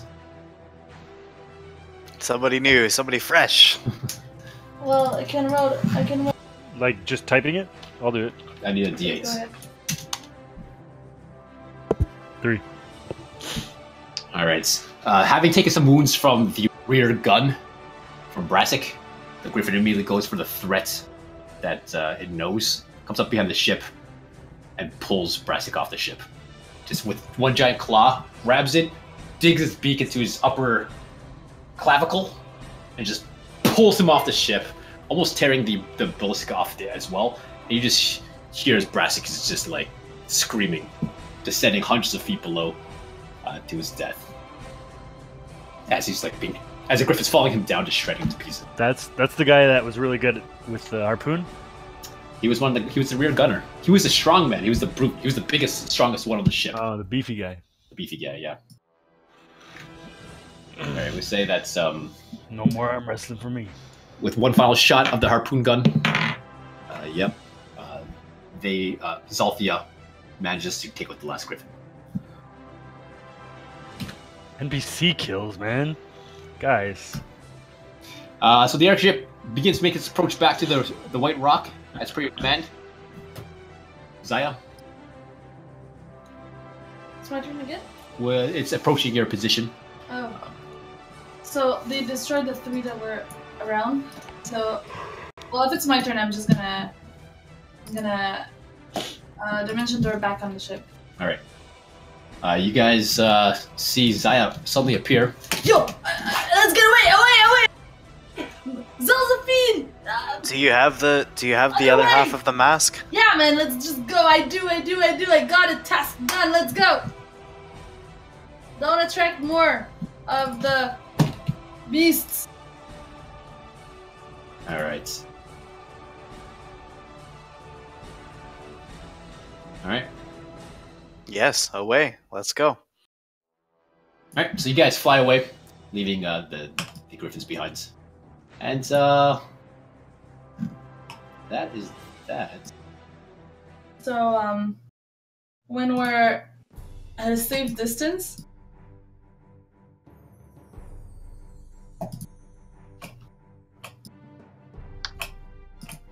well, does anyone else need healing? Does someone else need, like, help of some sort? Well, as soon as you get back on the deck, you kind of there's like this another awkward quietness about the ship. The crew don't seem as perky as they were when you had left. They seem I just say, guys, I'm starving. I run downstairs to the stores to get some food. Yeah. So, what happened here? Why is everyone so quiet? I would like to go over and sort of collect what remains of... His name's on the map, I don't know his name! Have some respect, Rogadar. Yeah, you find Ariscus? Ariscus. You find what remains of it. You see like a hand, a torn, shredded hand, and you see his mask in a bloody mess. Oh. His dragon cultist mask. I take the Dragon Cultist mask and don't know what to do with the hand. That's kind of weird. I'll I put the hand in a bag. That's what I do. All right. Just a bag. Just a bag. All right. You tossed it, the hand in the bag. I'm gonna come up and I'll put my hand on Rogadar's shoulder and say, "I know he meant a lot to you. I'll take that from you, Rogadar." The hand? The bag. Yeah. Okay. I hand Kortion the bag, knowing that he'll do what's right by it. And I throw it off. And I punch Kortion in the face. No. All right. Erathkus, that was his name? Ariscus. Ariscus. And then there was another one who got destroyed. Yeah. Ariscus and Brassic. Oh. Brassic, sorry. Brosky. So Ariscus was the fat one, trained to be better, and Brassic was the kind of the muscle man of the ship. In the end, he lost some weight. So bad. You've been trying And I his whole punch life. Cortgon again. No, it wasn't me.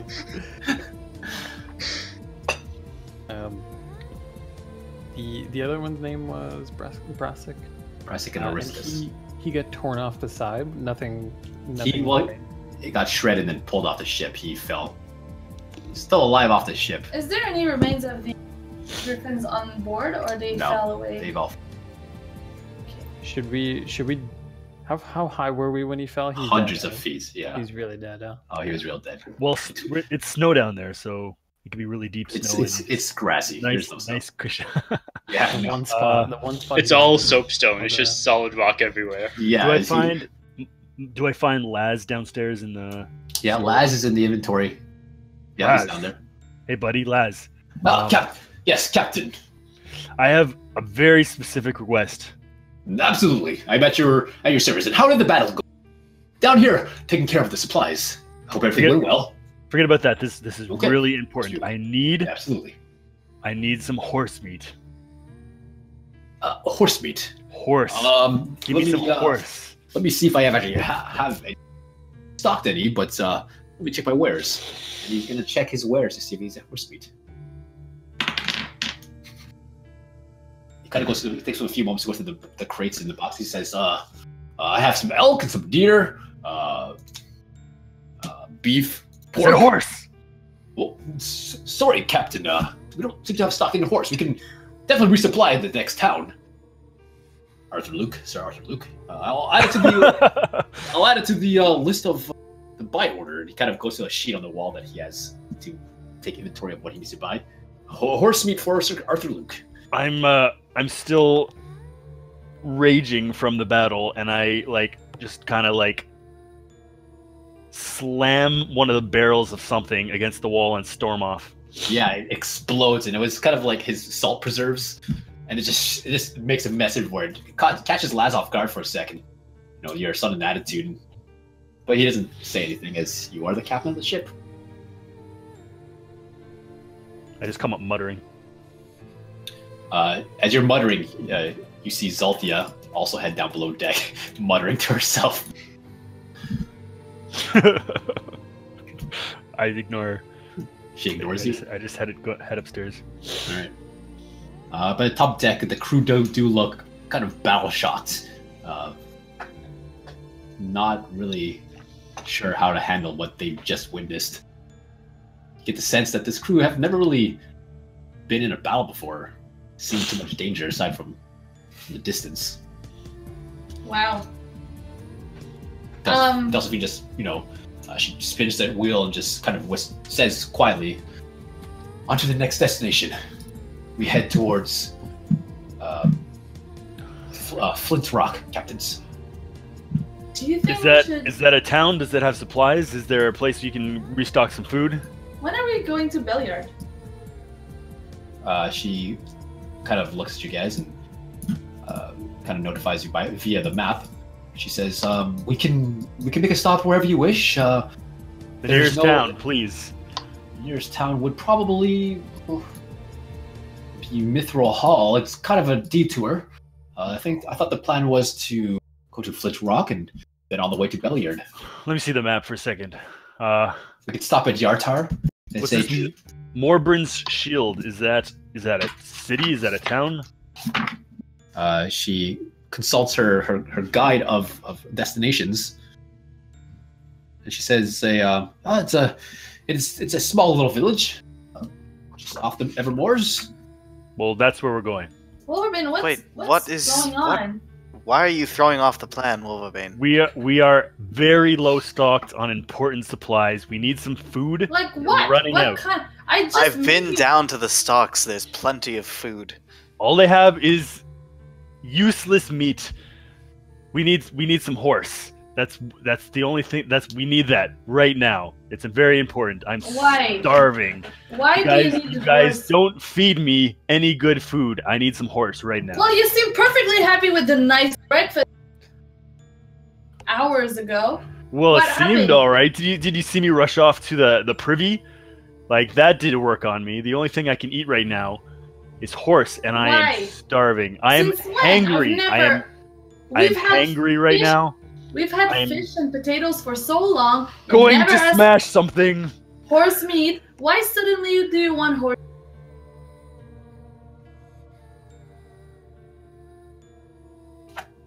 I say to Delphine, Morbrin's shield. That's the final destination we're heading right now. I contradict his orders. I say we will not be stopping at Morbrin's shield. We'll continue on to Flint Rock as we planned. It's on the way. We can stop. We need explanations. So can you just tell us what's the urgency about horse meat? You have no idea how hungry I am. I don't get the proper nutrition from the supplies on the ship. You feed me garbage, and I'm expected to expend all this energy fighting. That's a lot of. You're mean. You should go to your room and think about what you just said to. Also, can I do an insight check on him? Sure. I want to know what's going on. Sure. 21.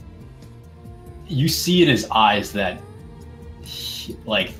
the sudden desire of this horse meat that he wants is really it's pure. It's a pure desire, and it's really messing with his head right now. It's like the only thing he can focus on right now is this horse meat. Does it look like he's cursed somehow, or does it look like he's got a crazy himself? Does he look like he's changed? Just given by his attitude and whatnot, he doesn't seem like himself right now. Is there a scratch on his body somewhere or something? No. Cortion, is there anything you can do to him to help him feel less angry? I'm right here. Man wants horse meat. Man wants horse meat. He gets it. You get it. Cortion, you're with me. This makes no sense. Wolverbane, we've been traveling for months. You've never asked for horse meat. What's the urgency today? Why now do you need horse meat? Hungry for horse meat. But why not any other? You need to explain. You need to explain why other types of meat are not good enough for you. I can't. What? I can't explain it. Well, then we can't stop. Onward to Flint Rock. I cast suggestion, and I say, Wolverbane, we're your friends, and we love you so much. Tell us why you need a horse. Does he need to make a save against that? Yeah. It's a wisdom saving throw. Yeah, wisdom. Make a wisdom saving throw. Me? Yeah. I make a wisdom saving throw? Am I -2? Yeah, you do. Sorry. I really want to know, man. Just. And you fail. So I guess you have to obey her suggestion. This what did you ask exactly? I said, tell us why you really need horses. Basically, I said, we're your friends. We love you so much. You need horse meat today. Deal. Why? Explain. I don't know. I just know that I need it. Can I do it? It's the only thing that I want to eat, and everything else, that any other food, just makes me feel sick just thinking about it. Can I do a medicine check on him? Sure. I want to do an Arcana check on him. Sure. Based on that insight design that you did, I mean, Wolverbane is telling the truth, and he's getting really angry at you guys that you are holding him back from his food he wants to eat. Rogadar, you get kind of Wolverbane. Do you let Rogadar get close to you to kind of inspect you for his medicine check?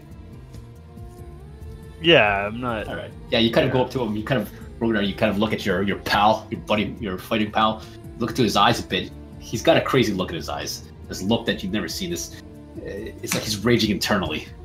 He's When I'm standing there, I would like to expend 4 of the charges to cast Greater Restoration on him. Yes. Okay. Wait, what are you doing? What are you doing, Rogadar? Just a medicine check. Just sizing you up, seeing if this horse meat's affecting your size or strength. I just know that I will be so much stronger if I'm eating horse meat. I'll be so useful to you guys. All right. Keep casting Greater Restoration on him? Yep. All right. Great.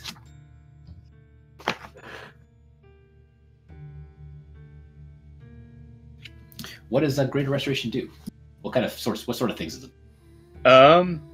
So you imbue a creature you touch with positive energy to undo a debilitating effect. Okay.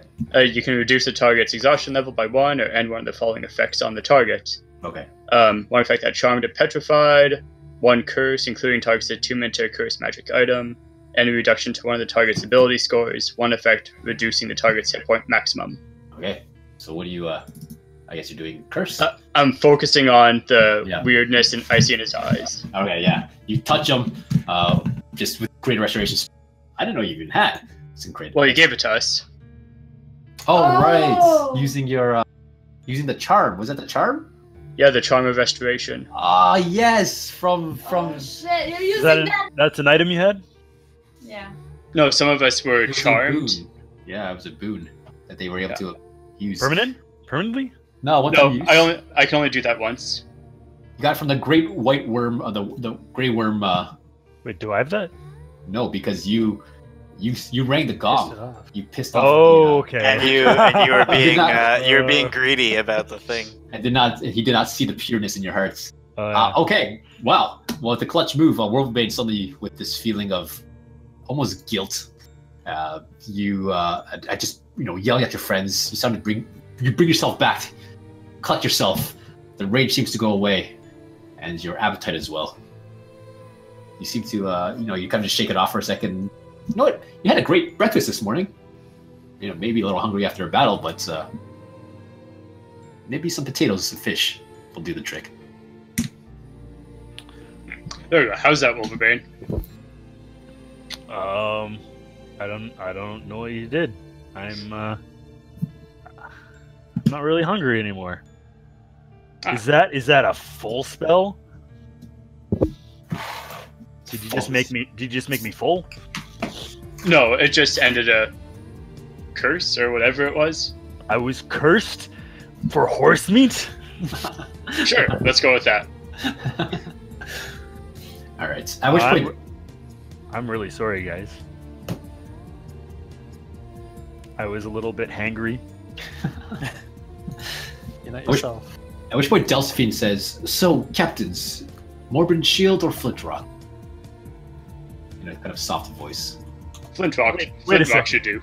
Let's not change the subject here.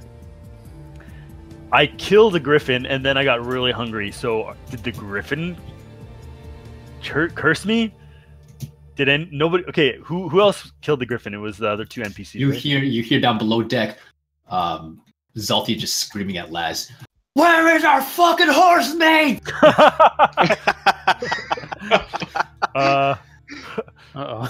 Rogadar, you have any more of those greater restoration spells? Nope, I'm all out. Well, that was weird. At which point Delphine says, "Sorry to interrupt you, captains. I know we are quite busy, and we're heading to Flint Rock, but with your permission, may you permit us a moment on deck? Us crew members." We should join them. Oh yeah, sure, no problem. On deck or under deck? On top deck. You want us to leave? You are the captains of the ship. You may stay but with your permission, I would just like to, maybe have a moment with the crew regarding our lost friends today. I'll ask if you want to do a funeral service? I'll ask if they need the services of a cleric. She kind of has this look of relief, obviously not knowing what she really to do. She nods, says yes, that would be great, but we just need a moment to prepare. And she looks to one of you guys to maybe just helm for it. Like the steering wheel? Yeah. I'll do it! Alright. It's gonna be just like Zephyros' tower all over again. The crew members all go down below deck for about 5-10 minutes. No, wait! No! I thought they were on the top of the They're on top deck, but they're going to go below deck to repair. Xylo, is there something you want to do? To repair? To prepare? Prepare. For? So as you take control of the wheel, the crew members head below deck to prepare for this funeral service that Cortian's going to give. They're gone for about 5-10 minutes, just cleaning up, washing off some of the blood. There's blood scattered across the deck. Brassic and Warisk had been killed. But as they come back up, they're still adorned with their black robes. But they've changed their masks. They're wearing no longer the black masks, a black mask, but rather a 5-pointed mask, similar to the ones they have, but with dragon heads on the ends of them. Each of these strands of the dragons is a different color of the chromatic dragon. It depicts the chromatic dragon queen, Tiamat. Kind of like the ceremonial mask. They all come back up on top deck. Zelthia's there, and she looks like she's like scratching herself. Like, got this. She fight through, but they all kind of stand on deck, Cortian, and wait for you to kind of give the last parting words. Gis and Brassic. They stand with their adorned. Oh, I still the steering wheel? Yeah, you get His eyes on the steering wheel. Yeah, and they all kind of just do the salute to Cloth. And I'm gonna say this in like an undertone, just to kind of underscore the grave moment. Have everybody take a moment of silence, and we bow our heads for like 20 seconds or so. Yeah. And all you can hear is the gust of wind and the fire from the bellowing fire elemental. And then I'd like to give a small speech about what I knew of these two brave men. Were they both men? They're both men, and yeah. I'm gonna give a speech about what I knew about these two brave men. Brassic, I didn't really know all that well, but he fought bravely on the cannons. He didn't flinch once when it came to firing, and when that beast overcame him with deathly hunger, he gave all of his strength fighting on the way down. And they all kind of salute. Ariscus. Ariscus is he was a wily one, that's for sure. He might have been in the past life lazy, a little sluggish, but he was coming to. He realized that in order to serve Clouth in the way that you all do, he needed to make amends with his soul, with his body, with his mind, and he took the steps that he needed to with our friend Rogadar to prepare his body for the trials that came. Ultimately, he gave his life and everything that he had in the defense of this ship, and I'm sure that Clouth would be proud of the men that they became. I'll ask you to take a moment of silence while we think of them. Alright, so another moment passes, and at the end of 30 seconds or so, they all kind of do the salute for the glory of Clouth. And Delphine just says, may they serve the great Tiamat for the rest of their days. Do we feel, out of character, do we feel a little awkward that they've got these masks of Tiamat? Like, isn't that like a thing that we kind of frown upon? It's yeah. Depends on your kind of religion or your beliefs.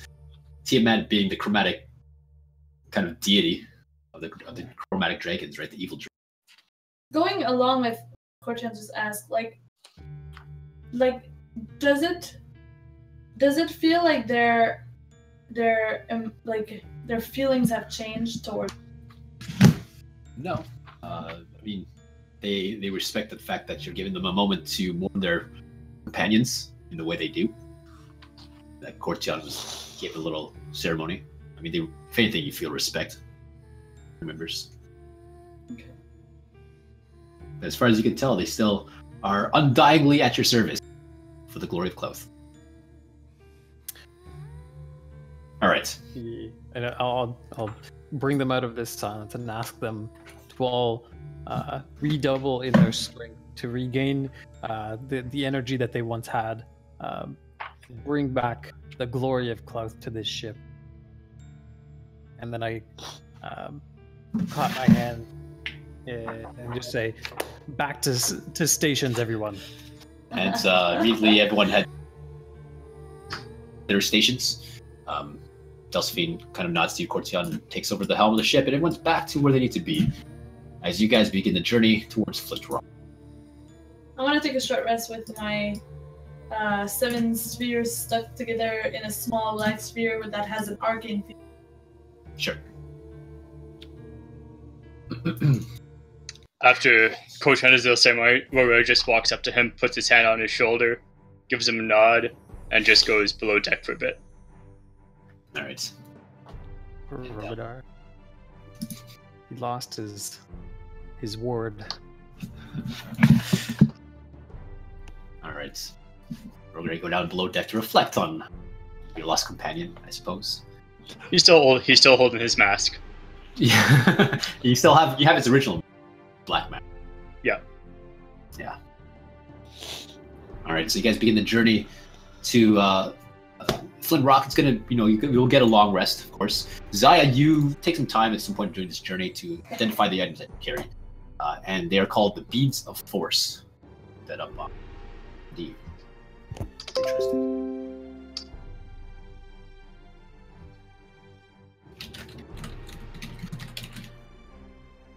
A bead of force, rather. Bead of force. Do we notice that? Yeah, well, I can explain it to you guys. So they're smaller black spheres. You can be thrown up to 60 feet. When thrown, similar to kind of her fireball necklace, this bead explodes on impact and is destroyed. Each creature within a 10-foot radius of where the bead landed must succeed a dexterity saving throw or take 5d4 force damage. A sphere of transparent force then encloses the area in 1 minute. Any creature that failed to save is within the area and trapped inside the sphere. Creatures that succeed or are partially within the area are pushed away from the center and are no longer inside it. Only breathable air can pass through the sphere wall. No attack or other effect can. An enclosed creature can use this action to push the sphere's wall, moving the sphere up to half the creature's walking speed. The sphere can be picked up, and it magic causes it to only weigh 1 pound, regardless of the weight of the creature inside. So basically, it creates like this hamster wheel around whatever it captures. So quite interesting. Isn't that essentially like you could that? Is your buddy's name Wallace? What was your buddy's name? Ariscus. No, the guy who gives massages.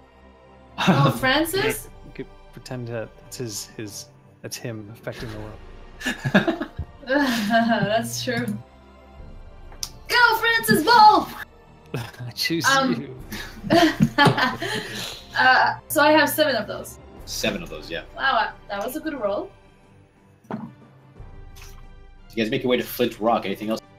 The crew is, of course, naturally a little quieter than normal, especially Delphine. Zalthia keeps just yelling at Laz throughout the day, just asking for horse meat. Do you think that's gonna wear off at some point? I don't know. I think we should wait. Maybe we can trick them into thinking it's. We can try. I'm down on trying that. Like, what if we I can try to decide that it's actually. If we cook it really hot and it's much burnt, maybe they won't really see. Yeah. You want to try that? Yeah, I want to try that. Just burn the shit out of some meat. We're like, yeah, horse meat. All right, I want to do that with the Courtian. For one of the dinners, you guys grab some of the meats. You Courtian, Zaya. And we put full salt and pepper and stuff. You Yeah, you spice it up good and get Perella to just burn the hell out of it. Yeah, just cook it for like 2 hours, like full blast, elemental blast. She's more than happy to burn things. Her morning is over. Yeah, being able to play with fire kind of takes her mind off things, and she burns it. It shrinks to like it just shrinks. It's like a ball of char and blackness. So listen, and I'm gonna nudge Zaya. I'm gonna follow my lead. Okay. I sit down with a plate of this charred meat. I just take a little bite of it, and I'm trying not to cringe. And I'm like, who knew horse meat was this good? Never had horse meat this good. Wolverbane wanders over. Horse meat? Wolverbane wanders over. It's like, God, you ruined it. What are you doing? You just burned this perfectly good meat. This is how you cook horse meat. And I do a good wink. Perella, where was this when I needed it? I mean, we just found out we had it. Right. Ta-da! I need Corty, make a deception check. Advantage as you guys are all coming. I'm deceptive. Zalthia. Okay, 19. With advantage, 19. Yeah, 19. Zalthia, she's manning the harpoon gun as she normally does. She kind of like twitches and perks up, and she just whispers and says to you guys, scratches herself. She says, "The smell of this." Captains, y'all have any more of that horse meat?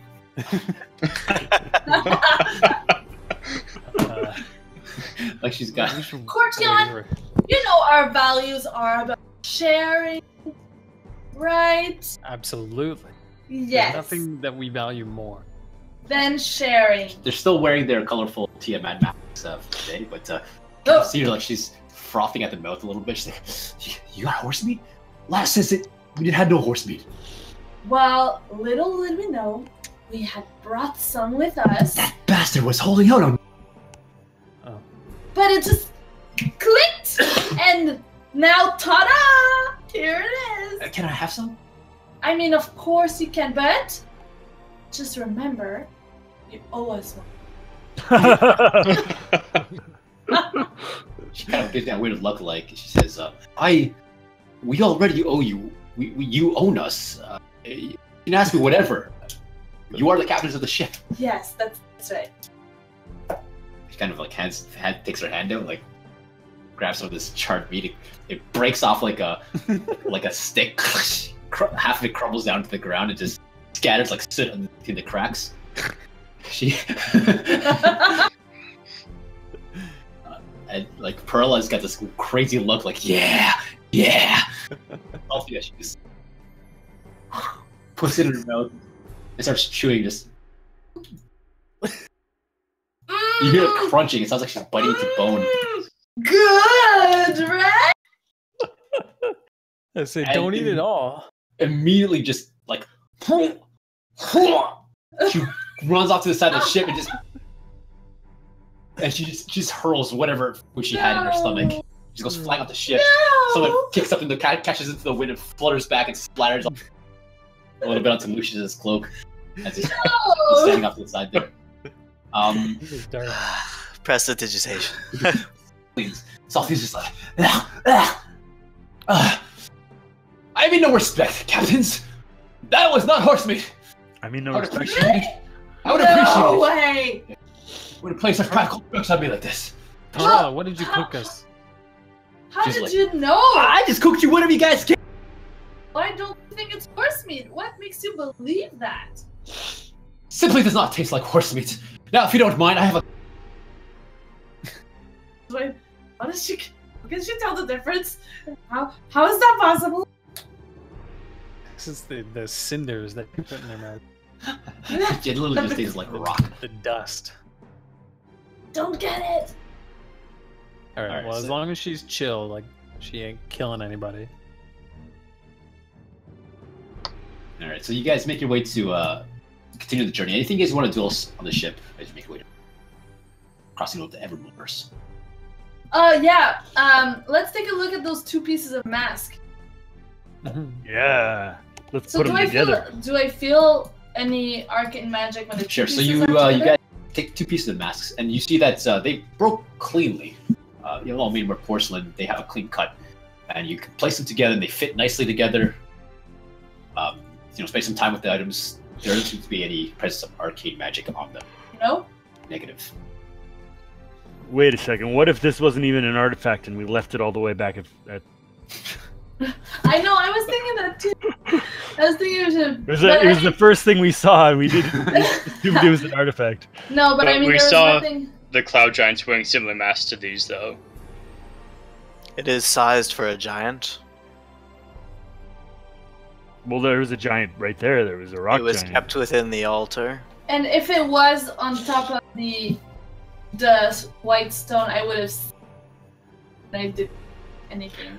Well, let's play this out. Say there's a rock giant that has one of these masks, and he goes and he like tries to destroy this altar thing, but then gets attacked and falls down, and it breaks, and a piece of the mask goes in the hole where the altar was. Doesn't mean that's the artifact. It means he brought it with him. Worst case scenario, we will still have enough artifacts for our purposes. Anything that we gain beyond that is just bonus. And we also know that not all the artifacts so far were magic. Like the shield wasn't magical, right? So if you put it on, it's not gonna reshape to your size. Yeah. Size of your head. Here. Want to try it? Yeah, but I don't want to die underneath. I'm gonna hold the big pieces up to my head and try to attune to them. All right. You cut up these two giant pieces, 20 pounds each. I'll help him hold them up. I'm strong. I got it. This massive mask over your face. 20 pounds is nothing. And you stand there you sit like that for like an hour, trying to attune to these things. I feel it, guys. Wolverbane just on It's working. I think it's shrinking. I think that's just the fire mental that you feel. It just feels. It's starting to feel really heavy now. Is it growing? No, it's shrinking. Try holding it for another 2 hours. See what happens. Yes. Okay, I got it. All right, 2 Might hours. be one of those special artifacts that needs extra attunement. Oh, true. Yes, the ones true. that take a half a day. I've heard of those ones. This could be magical. So you guys feel like that Wolverbane for a couple hours? Until I get bored, All right. which could be sooner or later. It's more sooner than later. Probably. All right. So, yeah, you discovered there's no real magical properties. And they don't attach when... I mean, they're broken. Try to... Oh, that's why. You guys have any glue? We need to glue it together first. I don't have glue, but I have paint. Or, Cortion, could you, like, greater restore this thing? No. It doesn't work on non-humans. Hang on. I do have... Doesn't work on non-humans. There is humanoid. Humanoid. Living is what I meant. I do have one thing that I might be able to do here. A trick that I learned back in the day. I spit on my thumb. Put it on the edge of the... but then I actually cast a spell. So the spell is called Mending. It takes about a minute to complete. Yeah. And this might do it, but I don't know. The spell repairs a single break or tear in an object, such as a broken chain link, 2 halves of a broken key, as long as the break or tear is no larger than a foot. So yeah, it's too big. Yeah. Is it larger than... Yeah, it is. Okay, but hey, Cortion, Can it repair up to a foot of it and then still have a crack the rest of the way? So it holds solidly together? Maybe. Wait, how big is this thing? Has it shrunk already, or is it? It's not shrinking. It's not one of those. It's not that kind of mask. Oh. No. Well, it says as long as the breaker tear is no larger than 1 foot. So I feel like it wouldn't just run out, or else I would keep count. According to the notes here, it says the mask is too large to be repaired by the medic spell. Hey, Cortion, I have this very hourglass that's broken, and it's less than a foot. Spell on this. Rogadar. I learned this trick once and spit on my thumb. Yeah. Rogadar, you should try the spit on your thumb thing. I think Dragonborn have really sticky saliva. Unfortunately, my saliva is more acid than spit. Hey, but if acid melts it, like, no, that's not. It's like burning two ropes and putting it together, and it attaches it, right? With acid and porcelain. Perhaps if we were tasked with recovering these artifacts, it would be best if we avoid anything that may cause them harm. Yes. However, I know some downstairs. I can make some temporary glue. You cut out a little bit. Yeah, But as soon as you said something about horsemen. No. I said if we can. You cut out again. Oh my god, yeah, you're cutting out like every 2 seconds. I wonder if you guys have a buffer on your mic that if you get too loud, it'll cut it off or something. Oh, maybe I'll talk. It's like it's both you and Mike cut out all the time. If we go downstairs and get some flour and water, I can make some temporary glue. Flour and water, eh? Yeah, I've heard that, and apparently Yeah, it it works. works for bread. You want to bake some bread around this mask? That would actually work if you get some dough and you put the two halves with dough in the middle and then bake it, and the bread will solidify and it'll be held together. Or we just wait until we get to Belliard. Maybe someone can help us there. I just peek at Lucius and see his eyes rolling and spinning in the back of his head. Light speed. Spinning in the back of his head. I pull out my wonderful sunset stein as we're partying on the ship. Is it partying? Are we partying? I mean, we are, because Cortion is fixing my hourglass. So that deserves a celebration. All over. So we're partying, huh? Can I fix it? Is it an item that I can fix? Yeah. Yeah. I'm sure it is. Yeah, with It's this the one, first item that I stole from an inn that was broken down. I think that's where I got it from. Yeah, I'll mend it right up. Zaya, I say with feigned surprise, you steal things. What? No, I take stuff from people that don't. She's a grave robber. No, not from necessarily dead people, just people that are not around anymore. Yes, I'm gonna pretend that's not to basically do the it. definition of a grave robber, I think. Like that nice old lady that died in front of us after being possessed by a demon. You ransacked her bedroom. Well, I got some very good stuff. Look at this. And then I No pull out- conscience. I pull Cordion, you're out- learning I've you're got learning this- stuff about Zaya that She you has never knew. no before. conscience. Got this grave face on. Just unimpressed. Oh. I got Oh. look, I have this jewelry ensemble. And it's worth Very nice. 100 gold pieces. Mm. And I pick it up and I look at it. I say, "Once you came," and I throw it off the ship. what? Look at his face. Okay. I transform into a giant eagle and I go get it. All right. So, as you guys are enjoying your discussions, Wait, I Mark, got it. you have to mark off the spell slot for that. Yes, I will. But do yes, I catch it? you've retrieved. Yes! And I go back up and I slap. This is the third time I hit in your face of a party member. Oh shit! I don't think I could actually. I couldn't do that. Zaya's dead. Shit. Zaya, we No. talked about I this. couldn't transform. I couldn't go get it. I slapped Cortian harder instead. Good. And I know the DM wants us So to I move lost- on. So I lost my fancy emerald. No, what is it called? I lost my jewelry ensemble? from Eloise Rosalanta. You know, Cordion, just so you know, this was the last souvenir we had from our ex-party member, Anakin. I almost forgot that. You almost That was all we had left. you almost forget his name. You cared so much about him, you barely remember his name. I But mean, you did remember the jewelry ensemble. Oh yes. I mean, it's worth 100. The end of the world has happened. Next Cortion, town we get to, you don't- need to sell all only your things. 100 gold pieces. So wait, hang on. You showed me something that you ransacked from a dead person. The She one was a thing that I love more than a demon! live person. Okay, possession from a demon is different than being a demon. She was possessed. She was just a poor old lady. She was supposed to be dead a long time, and she was kept alive by a demon. I fail to see how that relates to you taking her jewelry, but... I mean, why not? If anyone's gonna take it, I might as well. Well, I'm sure she had a will and an estate going to her children or something. Well, or one of the many villagers that came for regular the estate visits. Can go to the children. They will never know. Pieces.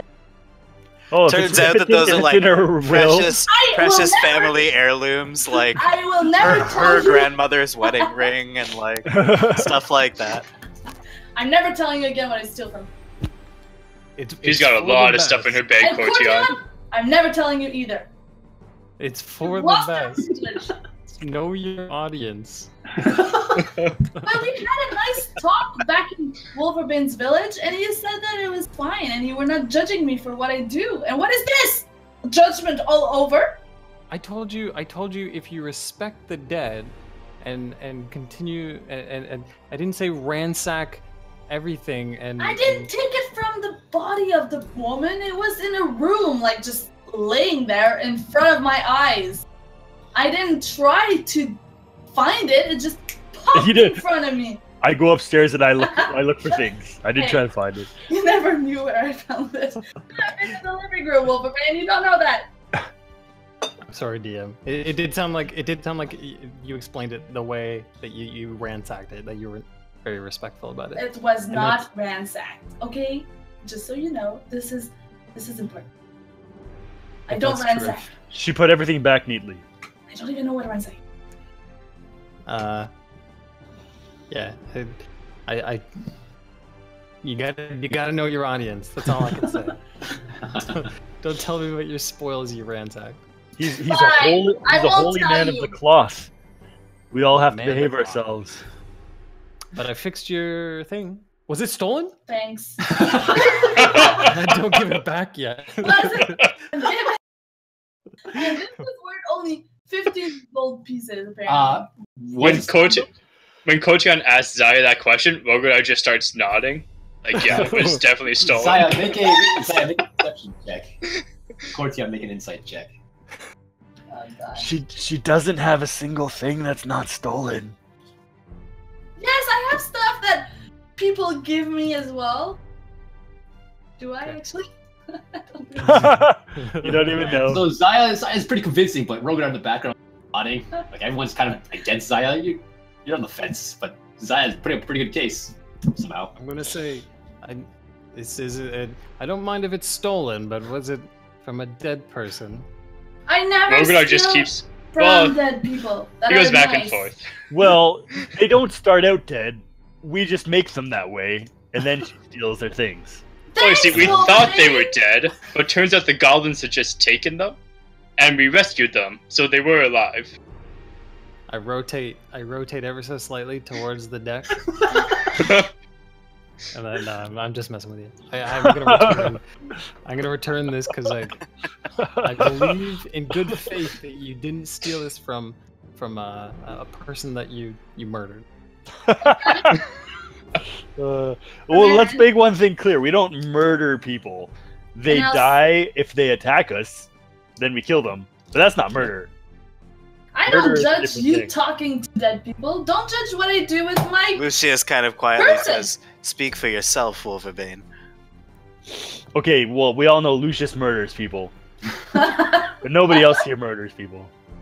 Yeah, I really, really rarely kill people. I mean, Wolverbane has a good memory of everyone. She rarely kills people. Well, rats for all I know. Actually, let's see here. Yeah, I really don't kill a lot of people. Zaya has killed 8 people. Is that including rats? Yep. That's including 3 rats. That's so every kind of creature that you've killed. Including Who's 3 at the rats. highest? Right So now, really it looks like Lucius. I feel like this is out of date though, because I haven't heard you noting them down for like a long time. Lucius is ahead by a lot just from Fireball. Wow. So see, I'm a very peaceful person.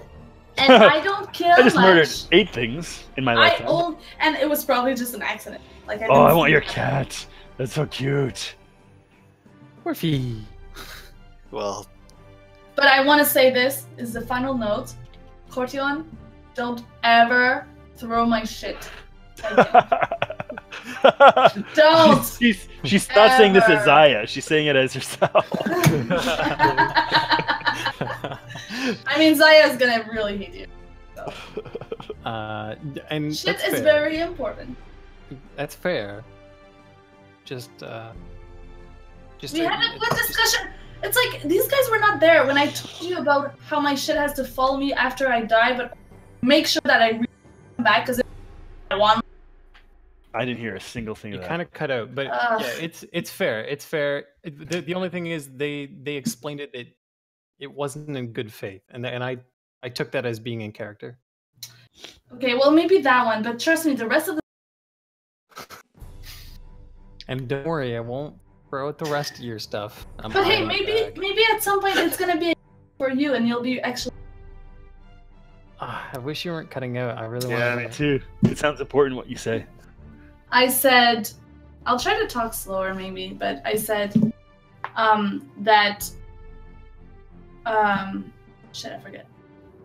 Who knows, maybe at some point, whatever I find, you'll be happy that I got it because maybe it will be a gift for you. When's your birthday, Cortion? I don't even know. Yeah, I give great birthday gift. Did you know that? She has a thing with birthdays. I don't even never celebrated my birthday. So do you want your birthday to be today? Well, that's gonna be a problem actually. Yeah. I feel like I just tossed away my birthday gift. Yeah, that's kind of true. That's true. That was it. That was your birthday gift this year. It wasn't my style. Well, hey, here's to you, and I pour a full Sunset Stein ale into Cortion's mouth. What's your favorite fruit or vegetable, Cortion?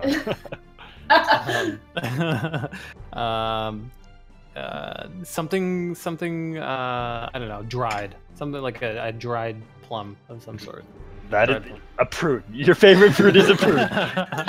Coming from the cleric of the dead, he likes prunes. Okay. I get out my. How old did you say you were, Cortion? I'm telling you, getting middle-aged isn't pretty. I get out Does the that mean Earth that Mother we have, cornucopia, and I try to produce some prunes for him for his birthday. Does that mean you're Alright, a little D100. confident that you need dry prunes? All I'm saying is I'm middle-aged, all right? Yeah.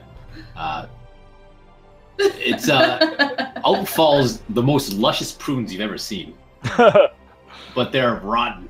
Like there's a handful of them that are like somewhat decent that are like good plums. They're not dried.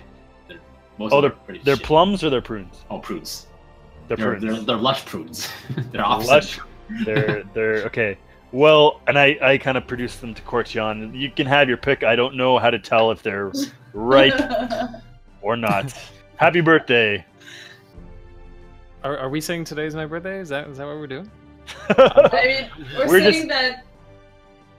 I pluck out some of the finer ones, and I say, "Well, Wolverbane, you should try some of this. Prime plum. I like to say. I'm good.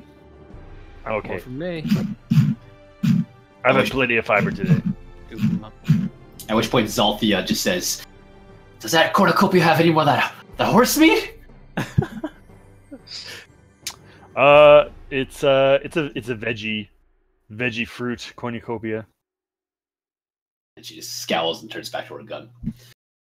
And somewhere far below you guys, in the town of Morbid Shield, There's no fire, right? a few orphan children, sick, poor, and hungry, find on the ground a nice, beautiful emerald necklace that they take to their family eventually sells, and the Survive family another survives. They survive another year. I don't care. I don't care.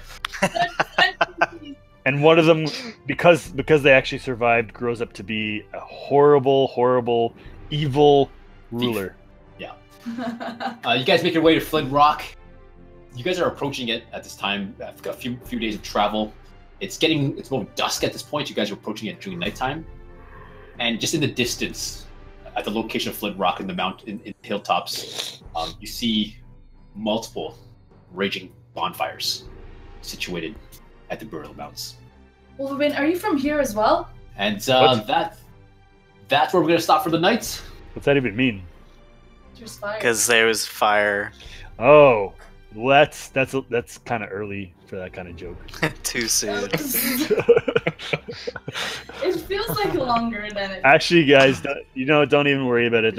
That town had a lot of bad memories to it. All right. All right. We're gonna end the session. You guys are Flint Rock.